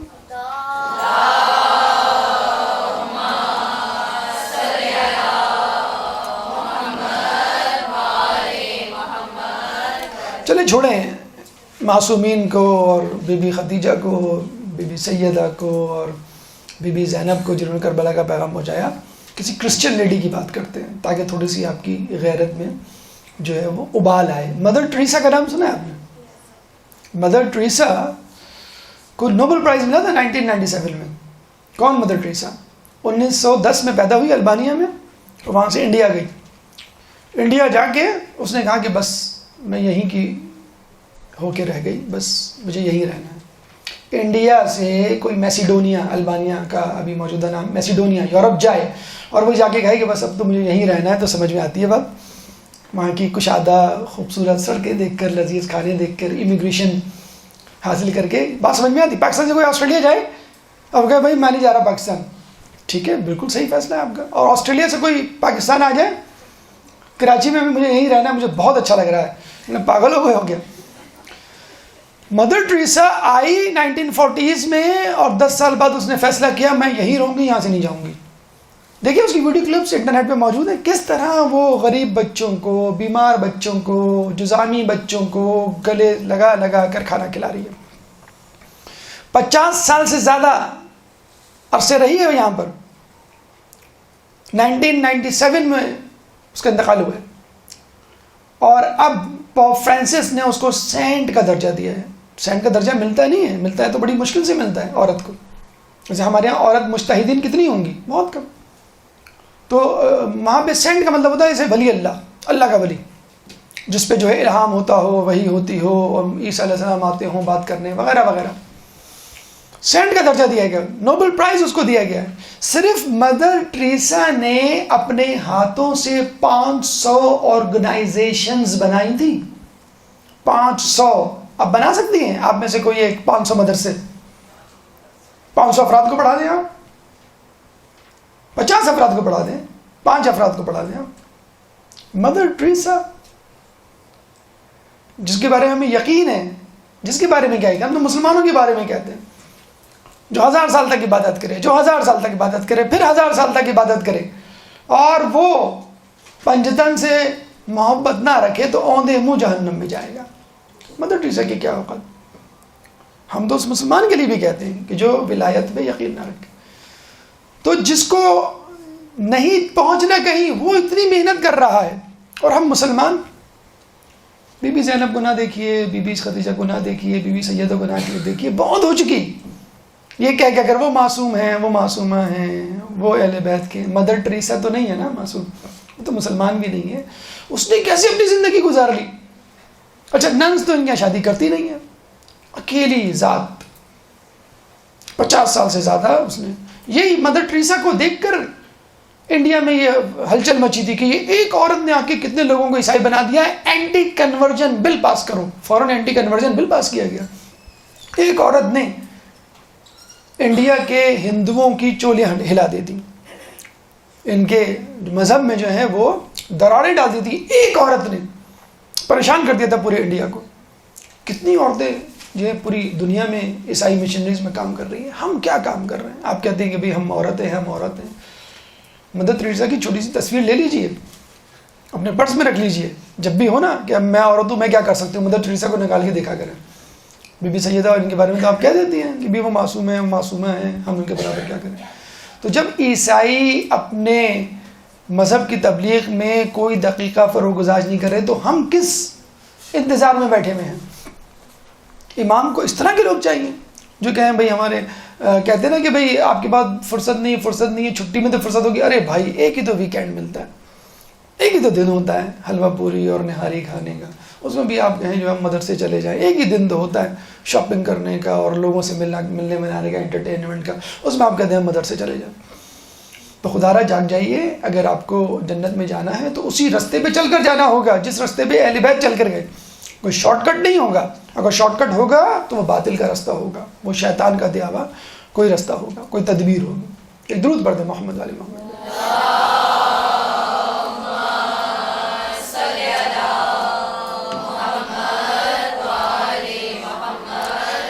ہماری گفتگو کا تیسرا مرحلہ دلائل کی اہمیت.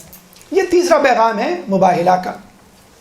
دیکھیے آج کل مسلمانوں پہ بہت آسانی کے ساتھ ایک لیبل لگا دیا جاتا ہے. کون سا لیبل؟ دہشت گردی کا، تشدد پسندی کا، کہ یہ جو ہے ٹیرورسٹ ہیں، یہ جو ہے ایکسٹریمسٹ ہیں. اور اب تو ماشاءاللہ یو این او میں بڑی تقریر کی تیاری کر کے گئے تھے ہمارے پرائم منسٹر. پتہ چلا کہ ان لوگوں نے آ کے روسٹرم پہ کہہ دیا پاکستان از اے ٹیرورسٹ اسٹیٹ، ڈکلیئر کریں آپ. او کیا ہو گیا بھائی؟ لوگ ہم تو بات کرنے آئے تھے اور یہاں پہ ہمیں دہشت گرد ملک قرار دے رہے ہیں. کر لیں جو کرنا ہے. مغرب نے ایسا جھنجھنا، ایسا کھلونا ہمارے ہاتھ میں پکڑایا ہے کہ یقین کریں کہ سمجھ میں نہیں آتا اس مسئلے کو کیسے حل کریں. ایک عورت حجاب کی حالت میں ایروپلین میں داخل ہوتی ہے. آپ باہر جائیں بھائی، ہمیں خطرہ ہے، آپ نے بم باندھا ہوا ہے اندر، نہیں چلے گی فلائٹ. روک لیں بھائی اس کو. پورے مسافر کھڑے ہو گئے، فلائٹ روک دی، اس عورت کو اترنا پڑا. یہ حالت ہو گئے، یہ حالات ہو گئے کہ انگلینڈ میں ایک عورت جا رہی ہے رات میں، اس کا پیچھے سے اسکارف پکڑ کے کھینچ رہے کہ یو آر ٹیرورسٹ. دیکھا آپ نے کیسا دہشت گردی کا لیبل لگایا ہمارے اوپر. اور ماشاءاللہ ہمارے یہاں سادہ بیوقوف قسم کے مسلمانوں کی بھی کمی نہیں ہے. وہ بھی کہیں ٹھیک ہے تم نے ہمیں برا کہا تو ہم برا بن کے دکھائیں گے، ہم دہشت بن کے دکھائیں گے. اور پھر انہوں نے اپنے کچھ لوگوں کے ساتھ مل کے یہ داعش، آئسس، القاعدہ، طالبان، یہ تمام چیزیں کھڑی کی. اور پھر کہہ رہے ہیں کہ یہ لوگ جو ہیں دہشت گرد ہیں، یہی اصل اسلام ہے. فتنہ نامی ایک مووی بنی تھی پچھلی صدی میں ہالینڈ سے. تو اس شخص نے قرآن کی آیتیں نکال کے کاٹ چھانٹ کر کے پس منظر سے ہٹا کر مووی بنائی تھی کہ اسلام از اے ٹیرورسٹ ریلیجن، یہ ٹیرورزم پھیلا رہا ہے. اتنی خطرناک مووی کہ وہ امریکہ میں بین ہو گئی. اب بھی یہی ہو رہا ہے کہ مسلمانوں کو دہشت گردی 9/11 کا واقعہ ہو گیا، 9/11 فارنہائٹ بنائی گئی، بتایا گیا کہ بھئی یہ واقعہ جو ہے مشکوک ہے، یہ سارے یہودی اس دن غائب تھے اس بلڈنگ سے، اس پہ یقین نہ کریں. لیکن اس کے باوجود کہ مسلمان جو ہے وہ دہشت گرد ہے. اچھا اس وقت کوئی عیسائی، اب عیسائی کو تبلیغ کریں، پوری دنیا میں مسلمانوں سے بھی زیادہ عیسائی ہے نا، تو وہ اگر آپ کو سورہ آل عمران کی آیت نمبر 61 نکال کے دکھا دے، آپ کے پاس کیا جواب ہوگا؟ ابھی ہم نے آیت پڑھی نا کہ فمن حاجک فیہ من بعد ما جاءک من العلم فقل تعالوا ندعو ابناءنا وابناءکم ونساءنا ونساءکم وانفسنا وانفسکم ثم نبتہل فنجعل لعنۃ اللہ علی الکاذبین.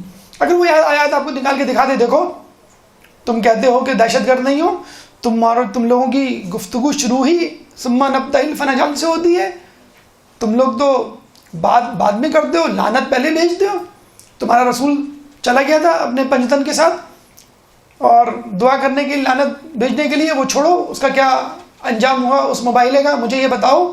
تم لوگ بات کم کرتے ہو، دہشت گردی زیادہ پھیلاتے ہو. تمہارے رسول نے سب سے پہلے دہشت گردی پھیلائی. دیکھو عیسائیوں سے چاہیے تھا کہ بات کرتے، رسول سمجھاتے، اگر ہم باطل پر دے تو ہمیں قائل کر دے، اور تمہارا رسول ہمیں بد دعائیں دینے پہنچ گیا، ہم تو نہیں قبول کریں گے کبھی تمہارا اسلام.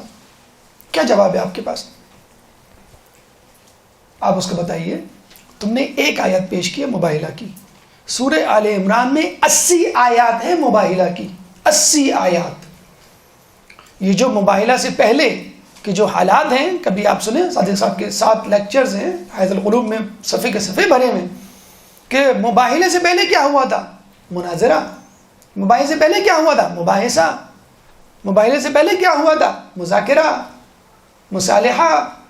یہ تمام چیزیں جب ہو گئیں، لاتوں کے بت باتوں سے نہیں مانیں گے، گھی سیدھی انگلیوں سے نہیں نکلے گا. پھر اللہ نے کہا ثم نبتہل فنجعل، تم نہیں باز آؤ گے. تم لوگوں سے ڈسکشن کر لیا، بہت کر لیا، تم لوگوں نے بات نہیں مانی. 80 آیات مباہلے کے لیے، 79 مرتبہ اللہ نے سمجھایا، دیکھو مت کرو، دیکھو باز آ جاؤ. ماں اپنے بیٹے کو کتنی مرتبہ سمجھاتی ہے اور اس کے بعد دھمکی دیتی ہے کہ میں تمہیں تمہارے ابو سے پٹوا دوں گی. کتنی مرتبہ؟ 1 2 3 4 5 10 مرتبہ. 10 مرتبہ بھی شاید ماں نہیں، 2-3 مرتبہ ماں کہتی ہوگی تو بیٹا خاموش ہو جاؤ، مجھے جو ہے وہ یہ ٹی وی پہ ڈرامہ دیکھنے دو، میں نے تمہارے ابو سے شکایت کر دوں. مثلا کوئی بھی آپ مثال دے دیں، وہ تو ہمارے منہ سے نکل گیا. آپ کوئی بھی مثال وہ دے دیں کہ مجھے کھانا پکانے دو، مجھے قرآن پڑھنے دو، مجھے نماز پڑھنے دو، تمہارے ابو سے شکایت کروں گی. 1 مرتبہ 2 مرتبہ 3 مرتبہ. ذرا اس کو بلا لیجئے، یہ بہت شور کر رہا ہے یہاں پر. ہاں بھی بیٹا علی آ جاؤ. دیکھا بیٹا میں نے کہا تھا، بار بار 3-4 مرتبہ. اللہ تعالیٰ 79 مرتبہ سمجھا رہا ہے، تو کیا اللہ کا یہ حق نہیں کہ 80 مرتبہ کہا ہے کہ چلو بس آ جاؤ، بہت ہو گئی، میدان میں آ جاؤ. اگر تم کو بہت زیادہ زعم ہے نا کہ تم سچے ہو تو دیکھ لیتے کس پہ لعنت پڑے گی. عیسائی اگر کوئی یہ کہے کہ تم جنگ و جدل والے ہو اور تمہاری گفتگو جو ہے لعنت ملامت سے شروع ہوتی ہے، جی نہیں، ہماری گفتگو لعنت ملامت پہ ختم ہوتی ہے. 80ویں آیت آئی تو ہم نے کہا لعنت اللہ علی الکاذبین، لعنت ہو جھوٹوں پر. اس سے پہلے ہم نے پیار محبت سے سمجھایا انہیں عیسائیوں کو. یہودی کہا کرتے تھے قالوا لن ندخل الى الجنہ من كان هودا او نصارى تلك امانيهم قل هاتوا برهانكم ان كنتم صادقين. یہودی کہتے ہیں کہ جنت میں کوئی نہیں جائے گا، لن يدخل الجنہ ما كان الا ما كان هودا او نصارى، سوائے اس کے کہ جو یہودی ہو یا عیسائی ہو. تلک امانیہم، یہ تمہاری خام خیالی ہے، یہ تمہارا گیس ورک ہے، تمہارے اٹکل پچو ہیں، تمہارے جو ہیں سبز باغ ہیں، شیخ چلی کے خواب ہیں جو تم دیکھ رہے ہو. تلک امانیہم. اور کس طرح پھر اللہ نے دل پہ پتھر رکھ کے کہا ہوگا ٹھیک ہے کوئی بات نہیں، قل ہاتوا برہانکم ان کنتم صادقین، ٹھیک ہے کوئی دلیل ہے تو لے آؤ. ارے خدا تو خود کہہ رہے لعنت اللہ علی الکاذبین، تو خود کہہ رہا ہے یہود و نصارانی جو ہیں وہ باطل پر ہیں، تو نے بھیجا ہی محمد کو اس لیے ہے کہ اسلام کا پیغام ہو جائے. آپ اس سے کہہ رہے ہیں، ان گمراہ فرقوں سے، مذہب والوں سے کہہ رہے ہیں قل ہاتوا برہانکم ان کنتم. آپ کو تو کہنا چاہیے تھا کہ تم لوگ جہنم میں جاؤ گے، تم لوگ اس قابل نہیں ہو، بلکہ میں سب کو ڈال دوں گا، یہود و نصارہ کو نہیں ڈالوں گا. تم نے کیوں دعویٰ کیا کہ ہمارا جنت میں قبضہ ہے یا ہم جائیں گے جنت میں؟ اللہ اس موقع پر بھی اپنے غصے کو کنٹرول کر کے، یہ میسیج ہے اللہ کا ہمارے لیے کہ کوئی بیوقوف دشمن اہل بیت آپ کے سامنے کھڑا ہو کے کہے کہ میں مسلمان ہوں تم کافر ہو، تب بھی تم مسکرا کے کہنا قل ہاتوا برہانکم ان کنتم صادقین. آپ کے پاس کوئی دلیل ہے تو پیش کیجئے. اللہ جب یہود و نصارہ کی بات سن رہا ہے اور غور سے سن رہا ہے، ٹھنڈے دل سے سن رہا ہے، اور کہہ رہا ہے کہ تم دلیل ہو تو لے کر آ جاؤ، تو آپ کو بھی چاہیے دلیل پیش کریں. تو یہ جو ہمارے خلاف پروپیگنڈا ہے ایکسٹریمزم کا جو کر رہے ہیں ان کو دہشت گردی مبارک. کوئی ایک تنظیم، کوئی ایک شخص، کوئی ایک مکتبہ فکر مذہب تشیع میں سے نہیں ملے گا جو ان کو سپورٹ کرتا ہو. کوئی ایک شخص نہیں ملے گا تو دہشت گردی کے واقعات میں جو پکڑا گیا ہو. باقاعدہ امریکہ میں بل پاس ہوا ہے کہ جن کے رشتہ دار ہلاک ہوئے 9/11 میں وہ سعودی گورنمنٹ کے خلاف کیس کر سکتے ہیں اور ان سے قصاص بلڈ منی لے سکتے ہیں. پارلیمنٹ نے بل پاس کر دیا، باراک اوباما نے ویٹو کر دیا. کیوں؟ اگر آپ نے ان پہ کیس کرنے شروع کر دیے تو ہمارے $800 ملین کا جو اسلحہ بیچنا ہے ان کو وہ نہیں خریدیں گے. وہ کیسے بکے گا؟ اس لیے روک دیا. اور سعودی گورنمنٹ خود کہہ رہی ہے کہ کیا نام کہ ہماری جو انویسٹمنٹ ہے امریکہ سے وہ ہم نکال لیں گے. تو آپ نے دیکھا کہ کس طرح جو ہے وہ ایکسٹریمزم کا لیبل لگا کے آپ کو بیوقوف بنایا جا رہا ہے. آپ کو فرسٹ ورلڈ وار کیا مسلمز اور کرسچینٹی کے درمیان ہوئی تھی؟ سیکنڈ ورلڈ وار کیا مسلمز اور جوڈزم کے ماننے والوں کے خلاف ہوئی تھی؟ ہولوکاسٹ کیا مسلمانوں نے کیا تھا؟ کروڑوں لوگ لقمہ اجل بنے، کروڑوں لوگ اس first world war, second world war اور دیگر میں. کیا کوئی مسلمان شامل تھا؟ ویتنام میں کیا مسلمان تھے؟ مسلمانوں پہ آپ نے لیبل لگایا ہے کہ ان کو کسی طرح دہشت گرد قرار کیا جائے، ان کو بار بار قاتل، چور، ڈکیت اور دہشت گرد کہا جائے تاکہ یہ مجبور ہو جائیں. ہاں ٹھیک ہے، اگر مجھے دہشت گرد کہہ رہے ہو تو میں ہوں، حالانکہ نہیں ہے. اور جہاں تک یہ بات ہے دلیل کی، تو مجھے بتائیے خدا سے زیادہ کون قادر ہوگا یہود و نصارہ اور اپنے نافرمانوں کو سزا دینے پر؟ خدا کہہ رہا ہے قُلْ هَاتُوا بُرْهَانَكُمْ إِن كُنتُمْ صَادِقِينَ کہ اگر تم اپنی بات میں سچے ہو تو دلیل لے کر آؤ. ایک درود پڑھ دیں محمد والے محمد.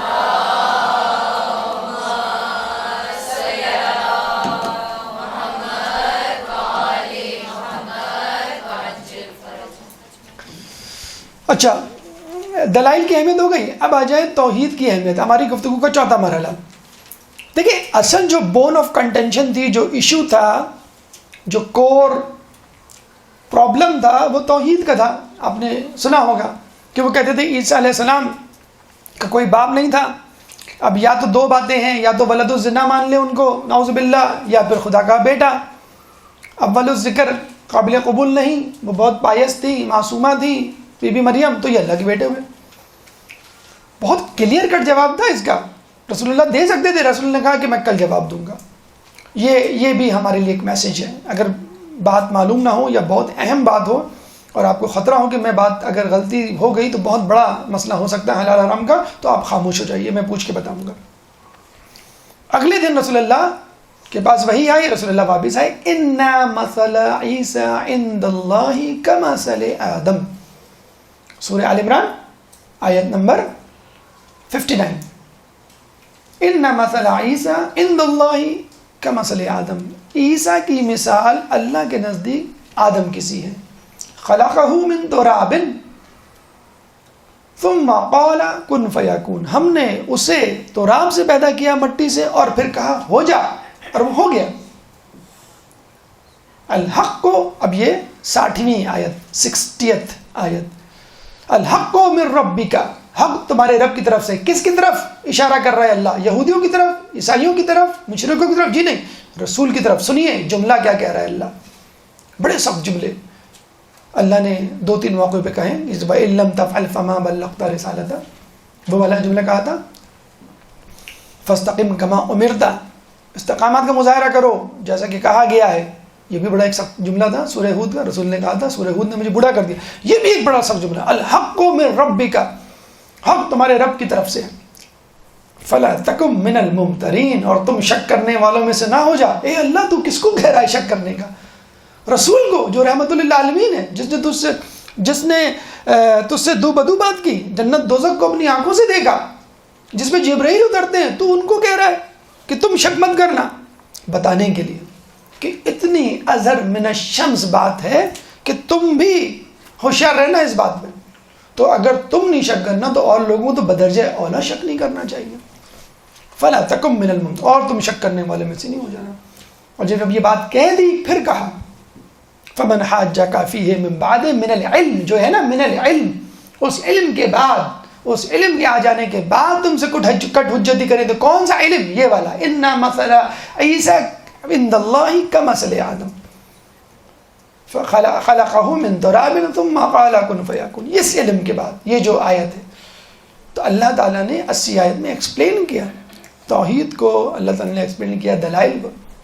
اچھا ابھی جو ہم نے بات کی کہ توحید جو اصل ایشو تھا، تو اس میں سورہ آل عمران کی آیت نمبر 64 میں اس توحید کا تذکرہ اللہ تعالیٰ نے بہت لطیف پیرائی میں اور بہت وضاحت کے ساتھ کیا ہے. اس سے پہلے جو دعوت تبلیغ کے حوالے سے ہم نے آیت پڑھی تھی، آپ کے سامنے کیا پڑھی تھی کہ قل یا اہل الکتاب تعالوا، تعالوا کے بعد ندعو نہیں آیا، ابناءنا نہیں آیا، سختی والا لہجہ نہیں آیا. تعالوا کا مطلب یہ نہیں ہوتا ہے ہر مرتبہ سختی. باپ اپنے بیٹے کو بلاتے ہیں آ جاؤ بیٹا ادھر آ جاؤ، ابو آ گئے بس ڈنڈا لے کے بیٹے، نہیں بیٹا میں آپ کے لیے آئس کریم لے کر آیا ہوں. سو تعالوا الی کلمۃ سواء بینا و بینکم، کہ اہل کتاب آؤ اس کلمے کی طرف جو تمہارے ہمارے میں مشترکہ ہے. یہ ہم نے آیت ادھوری چھوڑ دی تھی پہلے، اب اس کو مکمل کرتے ہیں. کون سا کلمہ مشترکہ ہے؟ اللہ نعبد الا اللہ، کہ ہم اللہ کے سوا کسی کی عبادت نہیں کریں گے. ولا نشرک بہ شیئا، اور اس میں کسی کو شریک نہیں ٹھہرائیں گے. ولا یتخذ بعضنا بعضا اربابا من دون اللہ، اور ہم میں سے کوئی اللہ کو چھوڑ کر ایک دوسرے کو خدا نہیں بنائے گا. آپ نے دیکھا اللہ نے توحید کا تذکرہ کس طرح کیا ہے. پہلی مرتبہ کہا ہے اللہ نعبد الا اللہ، کہ ہم اللہ کے سوا کسی کی عبادت نہیں کریں گے. کافی تھا، انف، اچھی طرح ایکسپلین کر دیا اللہ. اب مزید وضاحت کی کیا؟ نہیں، بہت امپورٹنٹ بات ہے. لیٹ می سے اٹ ان اندر وے، ایک اور طریقے سے اس بات کو سن لیں آپ.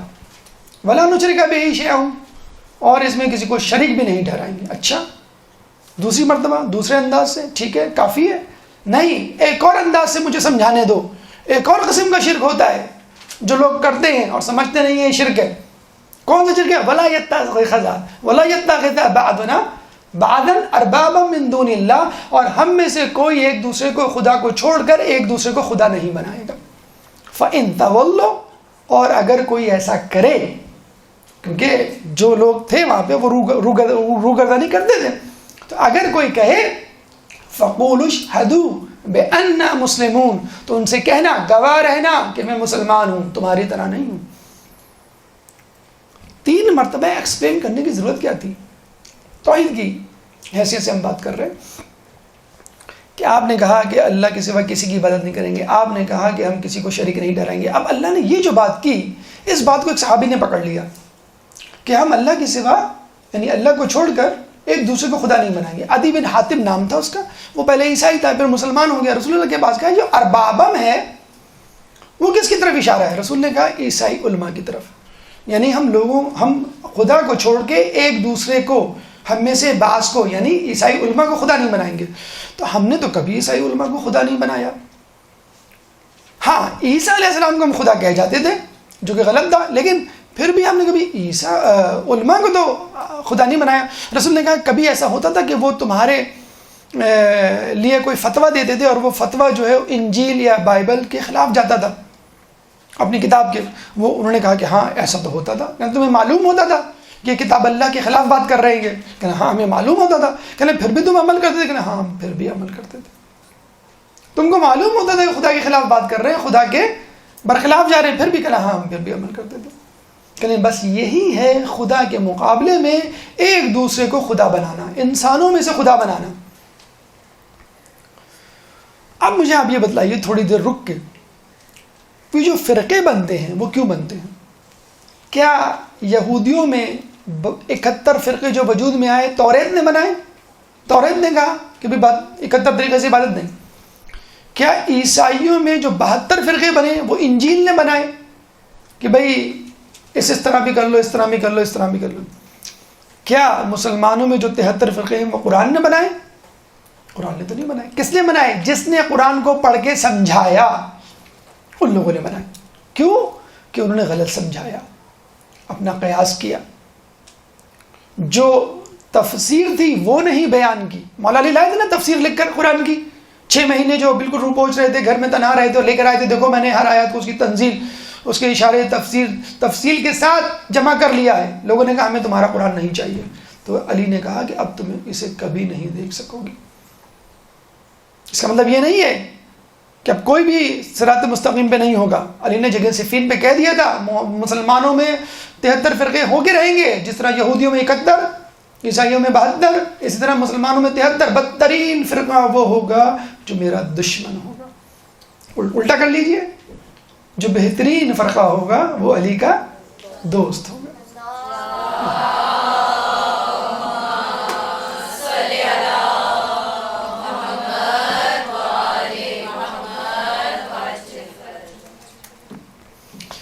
تو ہمارے ہاں جو گروہ بندیاں ہیں, فرقہ بندیاں ہیں, مسالک ہیں, وہ اس وجہ سے ہیں کہ قرآن تو ایک ہے, قرآن کو پڑھ کر سمجھانے والے اور ہیں. اور کیوں ایسا وہ کر جاتے ہیں غلطیاں؟ اس لیے کہ قرآن اس ذریعے سے نہیں سمجھاتے کہ جس ذریعے سے سمجھانا چاہیے. دیکھیں, قرآن نے 80 آیات پیش کی نا مباہلے کے لیے, نہیں سمجھ میں آیا, قرآن سے بات نہیں سمجھ میں آئی نا, تو پھر کس کو لے کر آئے بات سمجھانے کے لیے؟ اطرت کو. قرآن و اطرت, کہ میں اپنے پیچھے 2 گراں قدر چیزیں چھوڑے جا رہا ہوں, یہ ایک دوسرے سے جدا نہیں ہوں گی جب تک حوض کوثر پر میرے پاس نہ پہنچ جائیں. تو قرآن سے اگر کوئی بات نہ سمجھ میں آئے تو تم اہل بیت سے سمجھ لو. یہ تو بہت دور کی بات ہے کہ اہل بیت کی کوئی بات سمجھ میں نہیں آئے تو نہیں, قرآن کی کوئی بات اہل بیت تمہیں سمجھ میں آئے تو اہل بیت سے سمجھ لو. تو یہاں تو ہم اس بات پر وہ ہیں کہ قرآن افضل کہ اہل بیت افضل. یہاں کہہ رہے ہیں قرآن کافی نہیں تھا تمہارے لیے اہل بیت کافی ہیں, وہ سمجھا دیں گے. اور لوگ کیا کہتے تھے کہ حسبنا کتاب اللہ. ارے کتاب تو عیسائیوں کے لیے کافی نہیں ہوئی, اہل بیت کو لانا پڑا سمجھانے کے لیے.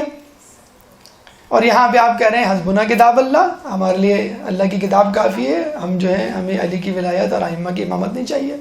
تو یہ گروہ بندیاں اس لیے ہوتی ہیں کہ فاسألوا اہل الذکر, پوچھ لو اہل ذکر سے. اہل ذکر کون ہے؟ نفس رسول ہے. اہل ذکر کون ہے؟ بجتن پاک. ان کی طرف ہم رجوع نہیں کرتے.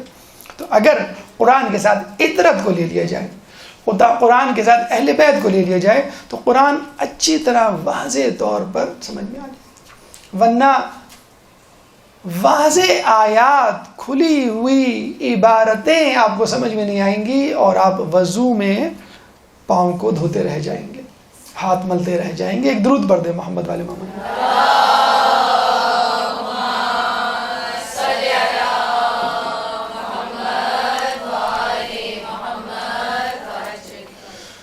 تو ہم نے پہلا پیغام آپ کو پہنچایا علم دین کی اہمیت, دوسرا پیغام آپ کو پہنچایا علم دین میں عورتوں کی, تبلیغ دین میں عورتوں کی اہمیت, تیسرا پیغام آپ کو پہنچایا دلائل کی اہمیت, چوتھا پیغام آپ کو پہنچایا کہ توحید کی اہمیت, پانچواں پیغام ایمان باللہ.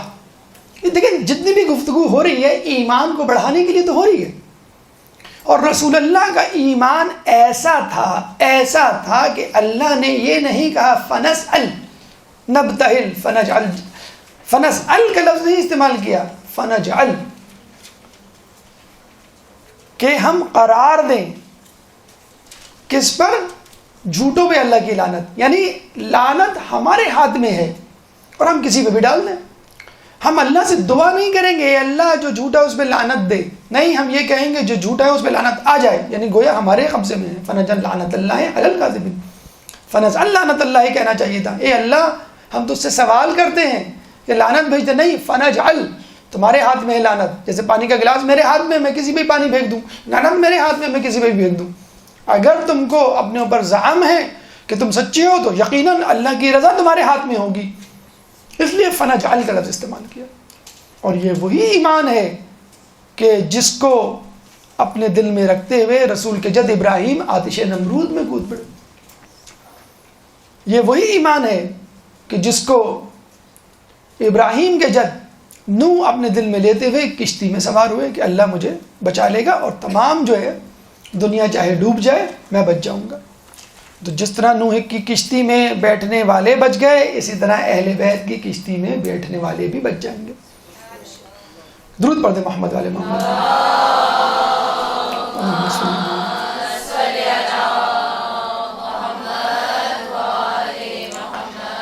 ایمان کے حوالے سے ایک بات اگر برا نہ منائے، اوور کانفیڈنس کا شکار مت ہوئیے گا کبھی. ہم کس کا انتظار کر رہے ہیں؟ امام زمانہ کا. ٹھیک یاد رکھیے گا اس بات کو. نجران کس کا انتظار کر رہے تھے؟ رسول کا. یہودی مدینے میں آ کے کیوں بیٹھ گئے تھے ڈیرا جما کر؟ کس کا انتظار کر رہے تھے؟ جب رسول آئے تو مانا، تقلید کی، اتباع کی. اس بات کی کیا گارنٹی؟ آپ کیا دودھ میں دھلے ہوئے لوگ ہیں کیا؟ آپ کے کوئی نئی اچھوتی مخلوق ہیں کیا؟ آپ بھی تو انسان ہیں نا. وہ بھی انتظار کر رہے تھے. جب رسول آئے تو انکار کر گئے. تو کیا ہم میں سے ایسے لوگ نہیں ہوں گے کہ امام کے آنے پہ انکار کر دیں؟ جب ہم ابھی تقلید کا انکار کر سکتے ہیں، نائب امام کا انکار کر سکتے ہیں، تو امام کا انکار کرنے میں کیا مسئلہ ہے؟ نائب امام کون ہے؟ مجتہدین ہے نا، مراجع ہے نا، اس کا انکار کر رہے ہیں نا لوگ. باقاعدہ کہا گیا ہے کہ پاکستان میں کراچی میں ایسی مجالس ہوں گی کہ جن کے لیے کہا گیا ہے کہ کوئی باقاعدہ عالم نہ ہو، ذاکر ہوں، غلو فی الدین کرنے والے ہوں. باقاعدہ انگلینڈ سے M15 جو ان کو فنڈنگ کرے گی. کتنا عام ہے یہ نہ بھی کرے کوئی فنڈنگ، لیکن آپ دیکھ لیجئے کہ ممبر جو ہے اب ذاکر آ کے ممبر خرید رہا ہے کہ 5 لاکھ دوں گا، یہ ممبر مجھے دے دو. ڈھونڈیے، آپ کے آس پاس مل جائے گا. ایک درود پڑھ دیں محمد علی محمد. اللہم صلی علی محمد.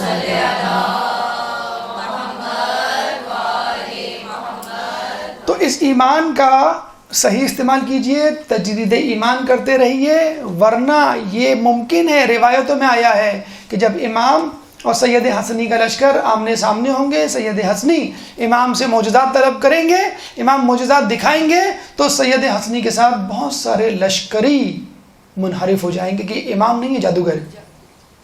آپ کو واقعہ سنا ہے نا علی علیہ السلام کے زمانے میں کوفے میں جو 73 لوگ تھے، جب معجزات دکھانے کہا، علی نے کہا کہ تم برداشت نہیں کرو گے، نہیں دکھائیے. 71 لوگ جب واپس آئے، مسجد میں نماز پڑھی، پھر دوبارہ وہی معجزہ، ایک جو تھا وہ بھی صرف ایک باقی رہ گیا. اس بات کی کیا گارنٹی؟ چھٹے امام جعفر صادق علیہ السلام. اللہم صلی علی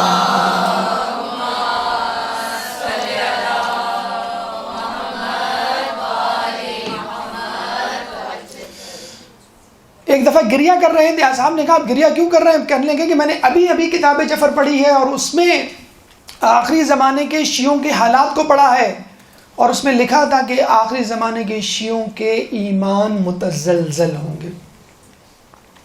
کیوں متزلزل ہوں گے؟ حب الدنیا. جس وقت دنیا میں مادیت پرستی کی وبا پھیلی ہوئی ہے، اس وجہ سے متزلزل ہوں گے.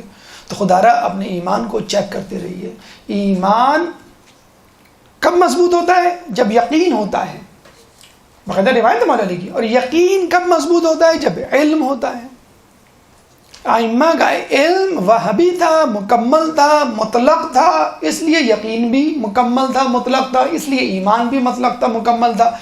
اگر آپ چاہتے ہیں کہ آپ کا ایمان بھی مکمل کی طرف گامزن ہو تو وہی علم لیجئے جو ائمہ سے آپ کو مل رہا ہے. مسلسل علم، جتنا علم حاصل کریں گے. کچھ لوگ کہتے ہیں رٹو طوطے کی طرح علم حاصل کرنے کا کیا فائدہ؟ عبادت کرو، اپنی ایمان کو مضبوط کرو. عبادت اور ایمان کیسے مضبوط ہوگا کہ جب آپ کو پتہ نہیں چلے گا مجھے کس طرح عبادت کرنی ہے. علم مسلسل علم. رسول اللہ کو کیا پڑھی تھی؟ علی کو بار بار نزاع کی حالت میں 2 یا 3 دن یا آخری وقت پہلے علی کو بلا کے چادر ڈال کے کچھ کہنے کی.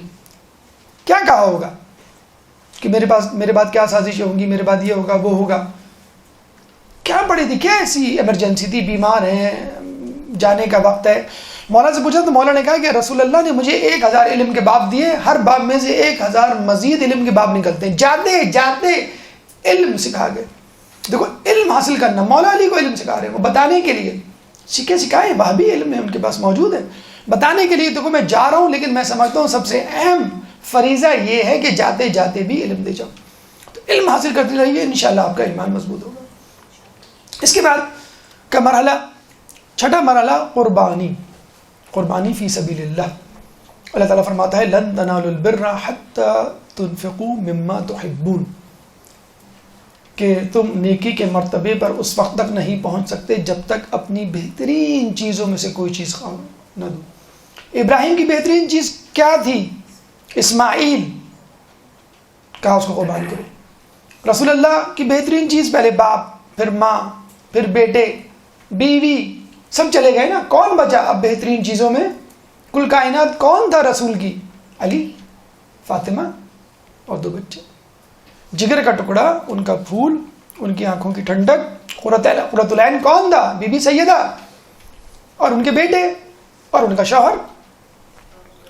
ارے رسول آپ کا باپ بھی چلا گیا، ماں بھی چلی گئی، زوجہ بھی چلی گئی، بیٹے بھی چلے گئے، اب یہ 3-4 افراد بچے، ان کو بھی آپ لے کے جا رہے ہیں۔ خدا نخواستہ کچھ ہو گیا رستے میں، انہوں نے حملہ کر دیا، کچھ ہو گیا تو یہ 4 نہیں، یہی سب سے عزیز ہیں، انہی کو میں داؤ پہ لگاؤں گا۔ اور ہم کس طرح کی قربانی دیتے ہیں؟ اس دال میں بو آ رہی ہے، ماسی کو دے دینا، یہ کپڑا جو ہے یہ اس کا رنگ اتر گیا، یہ دیوار مہربانی پہ ٹنگ کے آ جاتا ہے، تو یہ چینج نیچے گرا ہوا اٹھاؤ ذرا، یہ صدقے کے باکس میں ڈال دو۔ یہ ہے ہمارا لن تنالوا البر حتى تنفقوا مما تحبون۔ تو جس طرح اللہ کے رسول نے، وہ ایک فقیر نے کہا نا کہ اللہ کے نام پہ دے دو ایک سیب والے سے، تو اس نے ایک 100 سیب اٹھا کے دے دیا۔ اس نے جیب سے 10 روپے نکالے اور کہا کہ مجھے ایک سیب دے دو 10 روپے کا، اس نے بہترین سیب چیک کر کے دیا۔ تو فقیر نے کہا یہ کیا بات، اللہ کے نام پہ سڑا ہوا سیب اور 10 روپے کے نام پر بہترین سیب۔ تو ہم بھی یہی کر رہے ہیں، اگر آپ کو سڑی ہوئی جنت دے دی جائے، یہاں پہ کچرا پڑا ہوا ہو کراچی کی سڑکوں کی طرح، بہترین جگہ مانگ رہے ہیں آپ جنت، اور اپنے پلو سے بدترین چیز اٹھا کے دے رہے ہیں۔ دکاندار کو پورے پیسے دے کہ بھئی مجھے یہ دے دو یہ دے دو، اور دکاندار آپ کو کوئی 2 نمبر مال اٹھا کے دے دے، آپ کو کتنا غصہ آئے گا؟ ابھی میں نے تو پوری قیمت دی ہے، آپ پیسے کھوٹے دے رہے ہیں، پیسے چھوٹے دے رہے ہیں، کم دے رہے ہیں، اور مال پورا مانگ رہے ہیں۔ ویسے میں تمار کی دکان پر بیٹھے تھے نا کھجور کی، شخص آیا لے کے چلا گیا کھجور، مولا نے میں سے میں تمار کو بھائی یہ پیسے ہیں، یہ کھجور لے کے گیا ہے۔ مولا یہ تو کھوٹے سکے، کہتے ہیں ہاں اگر یہ کھوٹے ہیں سکے تو کھجوریں بھی سڑی ہوئی ہوں گے۔ تھوڑی دیر میں بھاگتا ہوا آیا کہ مولا یہ آپ نے کس طرح کی کھجوریں دے دی، تو سڑی ہوئی ہیں، کہتے ہیں تمہارے سکے بھی تو کھوٹے تھے۔ تو سڑی ہوئی عبادت کریں گے کہ فویل للمصلین الذین هم عن صلاتهم، وائے ہو ان نمازیوں پہ جو اپنی نماز میں الکساتے ہوئے آتے ہیں۔ وہ بچوں نے اسکٹ بنایا تھا کہ ایک آدمی کو جو پکڑ کے لایا جا رہا تھا، اس کو خوب مارا جا رہا تھا، پھر دوزخ میں ڈالا جا رہا تھا، خوب اچھی طرح اس پہ مار کٹائی ہو گئی، اس کی سر پٹول ہو گیا، ناک سے خون نکل گیا، ہڈی پسلی ایک ہو گئی۔ جب جہنم میں ڈالنے لگے تو اس وقت بھاگتا ہوا ایک شخص نورانی چہرے والا آیا، اس کو چھوڑ دو، کہ تم کون ہو؟ میں اس کی نماز ہوں۔ تو فرشتوں تو نے چھوڑ دیا۔ تو اس نے کہا یار ایک عجیب آدمی ہو تم، اتنا سر پٹول ہو گئی، اتنا خون بہہ گیا اور ہڈی پسلی ایک ہو گئی، اب تم آ رہے ہو اتنی دیر میں، پہلے نہیں آ سکتے تھے جب انہوں نے پکڑا تھا؟ کہ تم نماز بھی تو دیر میں پڑھتے تھے، میں وہی تو نماز ہوں جو تم دیر میں پڑھتے تھے۔ تو تھوڑی بہت کٹائی یا مار پیٹ برداشت کرنی پڑ جائے گی اگر آپ نے اپنی نیکیوں میں جو ہے وہ دیر کر دی، تاخیر کر دی۔ تو یہ بہرحال پیغام ہے۔ اس کے بعد ایک درود پڑھ دیں محمد والے محمد۔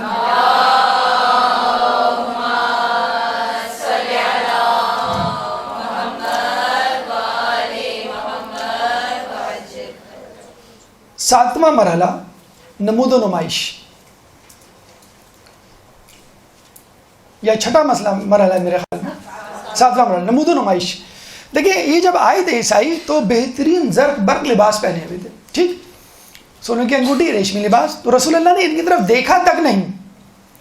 تو اب یہ عیسائی گئے متمول قسم کے افراد کے پاس اور کہنے لگے کہ بھائی یہ رسول بات نہیں کر رہے، ہم تو بات کرنے آئے۔ انہوں نے کہا ان کے پاس جاؤ، یہ بتا دیں گے تم کو۔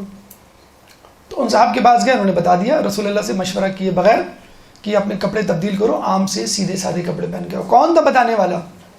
مولا علی، نفس رسول، جو رسول کو دیکھے بغیر بتلا دے رسول کا مزاج، رسول کا موڈ کیسا ہے۔ وہ سیدھے سادے کپڑے پہن کر آئے۔ مجھے بتائیے یہ کیا میسیج رسول اللہ دینا چاہ رہے ہیں کہ جو مذہبی اجتماعات ہیں، مذہبی جگہیں، وہاں سیدھے سادے عام سے کپڑے پہن کر آؤ، زرق برق لباس پہن کر نہ آؤ۔ برا نہیں منائیے گا، محرم آنے والی ہے۔ اچھا ہم نے بڑی تحقیق کی تو پتہ چلا کہ 4 عیدیں ہیں، 2 عید الفطر عید الاضحیٰ والی مسلمانوں کی اور 2 ہماری اضافی۔ ایک دفعہ ہم بازار سے گزرے تو پتہ چلا کہ ایک 5ویں عید بھی ہے، دکاندار سے پوچھا، اس نے کہا کالی عید۔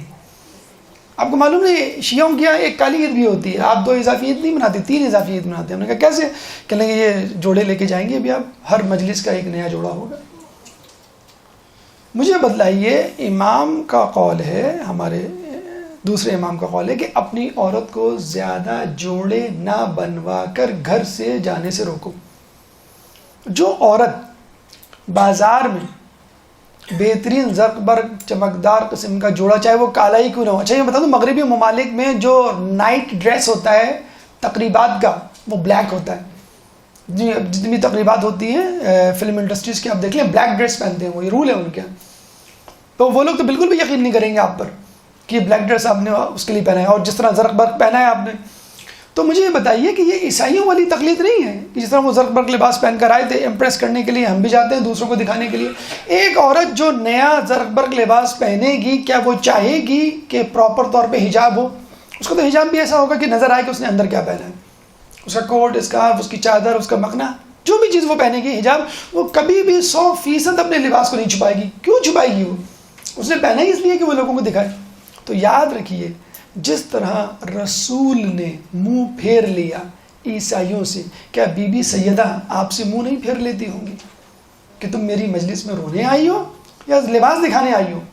یہاں موجود ہوں گے ایسے لوگ, آپ ان سے پوچھ لیں, اپنی امی سے پوچھ لیں. لوگ پہلے پرانے لباسوں کو کالا رنگوا کر پہنتے تھے. دکانوں کی, کپڑوں کی دکانوں پر رش نہیں ہوتا تھا, رنگ ریزوں کی دکانوں پہ رش ہوتا تھا. اب جو ہے نیا جوڑا پہنے بغیر گزارا نہیں ہے. لگتا تھا لوگ جب مجلس میں آتے تھے کہ یہ پرانا لباس پہن کر آیا ہے, یہ رنگا ہوا لباس پہن کر آیا. کیوں؟ کہ مجلس میں آیا ہے, رونے دھونے آیا ہے, کہ لوگوں کو دکھانے کے لیے تو نہیں آیا ہے.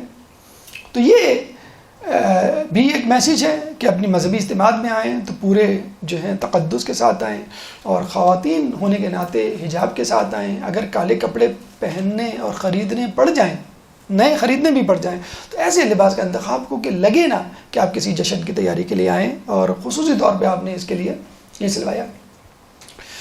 نمود نمائش. اس کے بعد آئیے حب دنیا, ہماری گفتگو کا 8واں مرحلہ, حب دنیا. یہ جو 3 افراد تھے, ان میں سے 2 افراد حاتب اور طیب, یہ عاقب اور طیب, یہ رسول کے پاس آئے. تو رسول اللہ نے ان سے کہا کہ کیا تم اسلام قبول نہیں کرو گے؟ تو انہوں نے کہا کہ ہم نے اسلام قبول کر تو لیا ہے. انہوں نے کہا ہم نے اسلام اس لیے قبول کیا, ہم نے اسلام قبول کر لیا. انہوں نے کہا اسلام نہیں قبول کیا, تم نے جو ہے اس لیے نہیں قبول کیا ہے کہ تم صلیب کی محبت, خنزیر کی محبت اور شراب خوری کی محبت میں گرفتار. مجھے بتائیے کون سی ایسی محبتیں تھیں جن کو وہ قربان نہیں کر سکتے تھے؟ ہمارا حال بھی یہی ہے کہ مذہب اہل بیت کو مانتے ہیں, اسلام کو برحق مانتے ہیں, لیکن پھر بھی حلال حرام سے نہیں آگے بڑھتے, فکر نہیں کرتے ان کی کہ ہمیں کیا کرنا ہے کہ کیا نہیں کرنا. تو یہ عادتیں ہیں, یہ محبتیں ہیں جو ہمیں اسلام سے عمل کرنے کی روکتی ہیں. اس کے بعد 9واں مرحلہ جھوٹوں کی مذمت. دیکھیں اللہ تعالیٰ یہ بھی کہہ سکتا تھا کہ عیسائیوں پر لعنت, اللہ تعالیٰ جو ہے وہ یہ بھی کہہ سکتا تھا کہ جو ہے گمراہوں پہ لعنت, لیکن اللہ نے کیا کہا؟ کاذبین, جھوٹ بولنے والوں پہ لعنت, کیونکہ وہ جھوٹ بولا کرتے تھے. جھوٹ اتنی برائی ہے, اس کے لیے کاذب کا لفظ استعمال کیا گیا, اور جھوٹ کے لیے باقاعدہ کہا گیا کہ کیونکہ یہ بائبل میں جھوٹ بول رہے ہیں, اللہ کے احکامات میں اس لیے اس قابل ہے کہ ان پر جو ہے وہ لعنت بھیجی جائے. اچھا, جھوٹ کی کئی اقسام ہیں. نمبر 1, واقعے کا انکار. مجھے بتائیے جن لوگوں نے غدیر خم کا انکار کیا وہ جھوٹ نہیں بولا, انہوں نے واقعے کا اقرار, لیکن اس میں توجیحات نکال لینا کہ مولا کے یہ معنی, مولا کے یہ وہ معنی, یہ بھی ایک قسم کا جھوٹ ہے. نمبر 3, واقعے کو چھوٹا کر کے بیان کرنا, اس کی حیثیت کو گرا دینا. علامہ شبلی نعمانی نے اپنی کتاب سیرت النبی میں, جس کو صدارتی ایوارڈ دیا گیا, اس میں واقع مباحلہ کو فقط 1.5 صفحے کا لکھا ہے, اور آخر میں حاشیے میں لکھا ہے کہ شاید اس واقعے میں حضرت علی بھی شریک تھے. بتائیں, یہ اشتباہ پیدا کرنا, واقعے کو گھٹانا, یہ جھوٹ نہیں ہے کیا؟ ایک قسم کا جھوٹ ہم بھی بولتے ہیں, اور خود ہم عیسائیت میں اس بات کے شریک کار ہیں. عیسائیوں نے پنجتن کو مان لیا تھا کہ یہ وہ شخصیات ہیں, پہاڑ کو حکم دیں تو اپنی جگہ سے ہٹ جائے. ہم نے بھی مانا ہوا ہے, کیوں نہیں مانا ہوا ہے؟ لیکن مجھے بتائیے کردار, رفتار, گفتار, اعمال کے اعتبار سے ہم عیسائیوں کے برابر نہیں. ہمارے یہاں کی بے حجابی، ہمارے یہاں کی فحاشی، ہمارے یہاں بے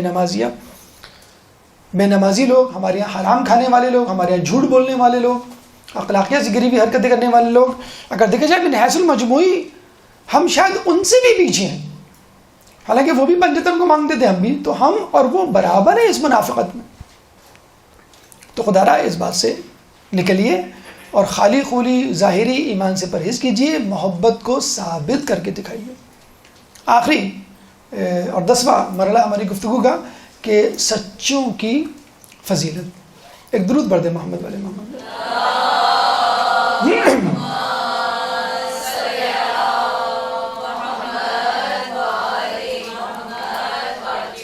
دیکھیے یہ جو آیت ہے، جیسے ہم نے بتایا کہ علی کی فضیلت تمام مصحف پہ ثابت کرتی ہے، واقعی ایک ایسی آیت ہے کہ جو غدیر خم کا ایک وضاحت نامہ ہے.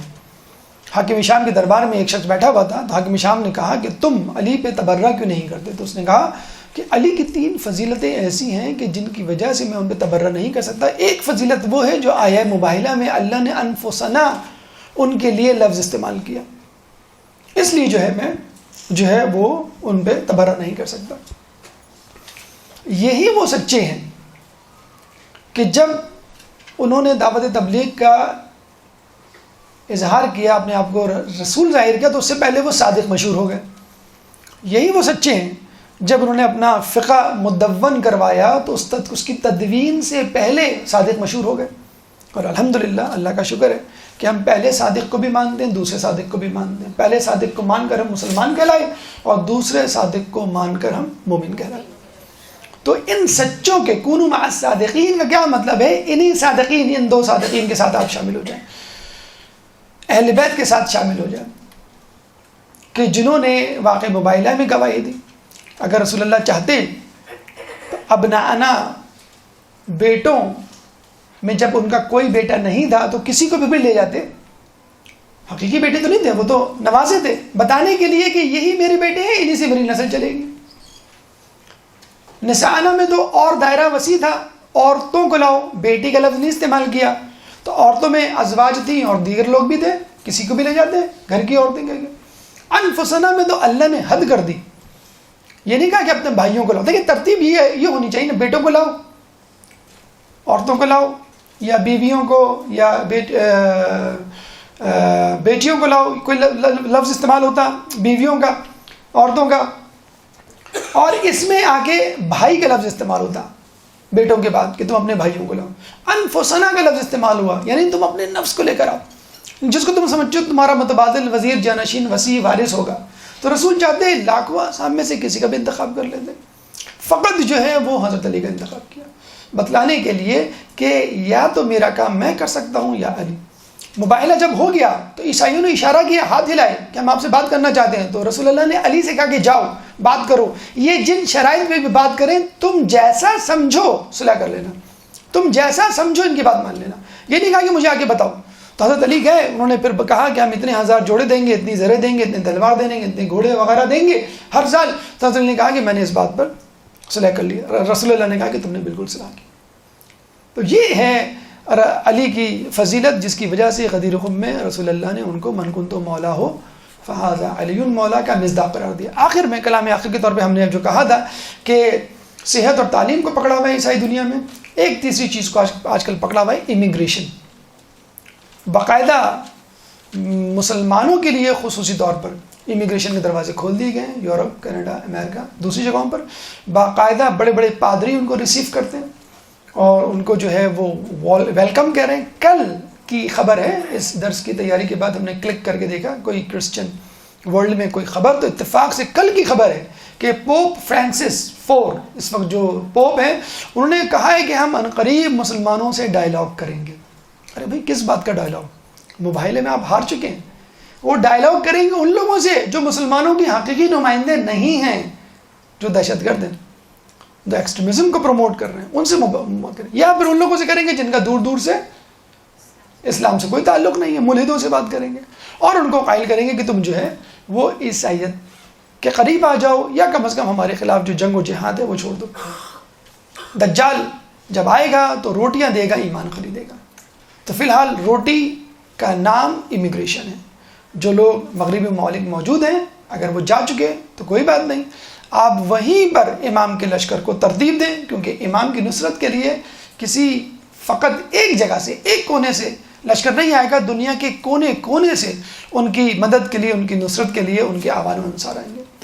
اللہ تعالیٰ سے دعا ہے کہ ہمیں عید مباہلہ اور عید غدیر کا پیغام حاصل کرنے کی توفیق عطا فرما، اہل بیت کی پیروی کرنے کی توفیق عطا فرما، امام کے ظہور میں تعجیل فرما اور ہمیں ان کے انصار و اعوان میں شامل فرما. ربنا تقبل منا انك انت السميع العليم وتب علينا انك انت التواب الرحيم برحمتك يا ارحم الراحمين. يا مولاي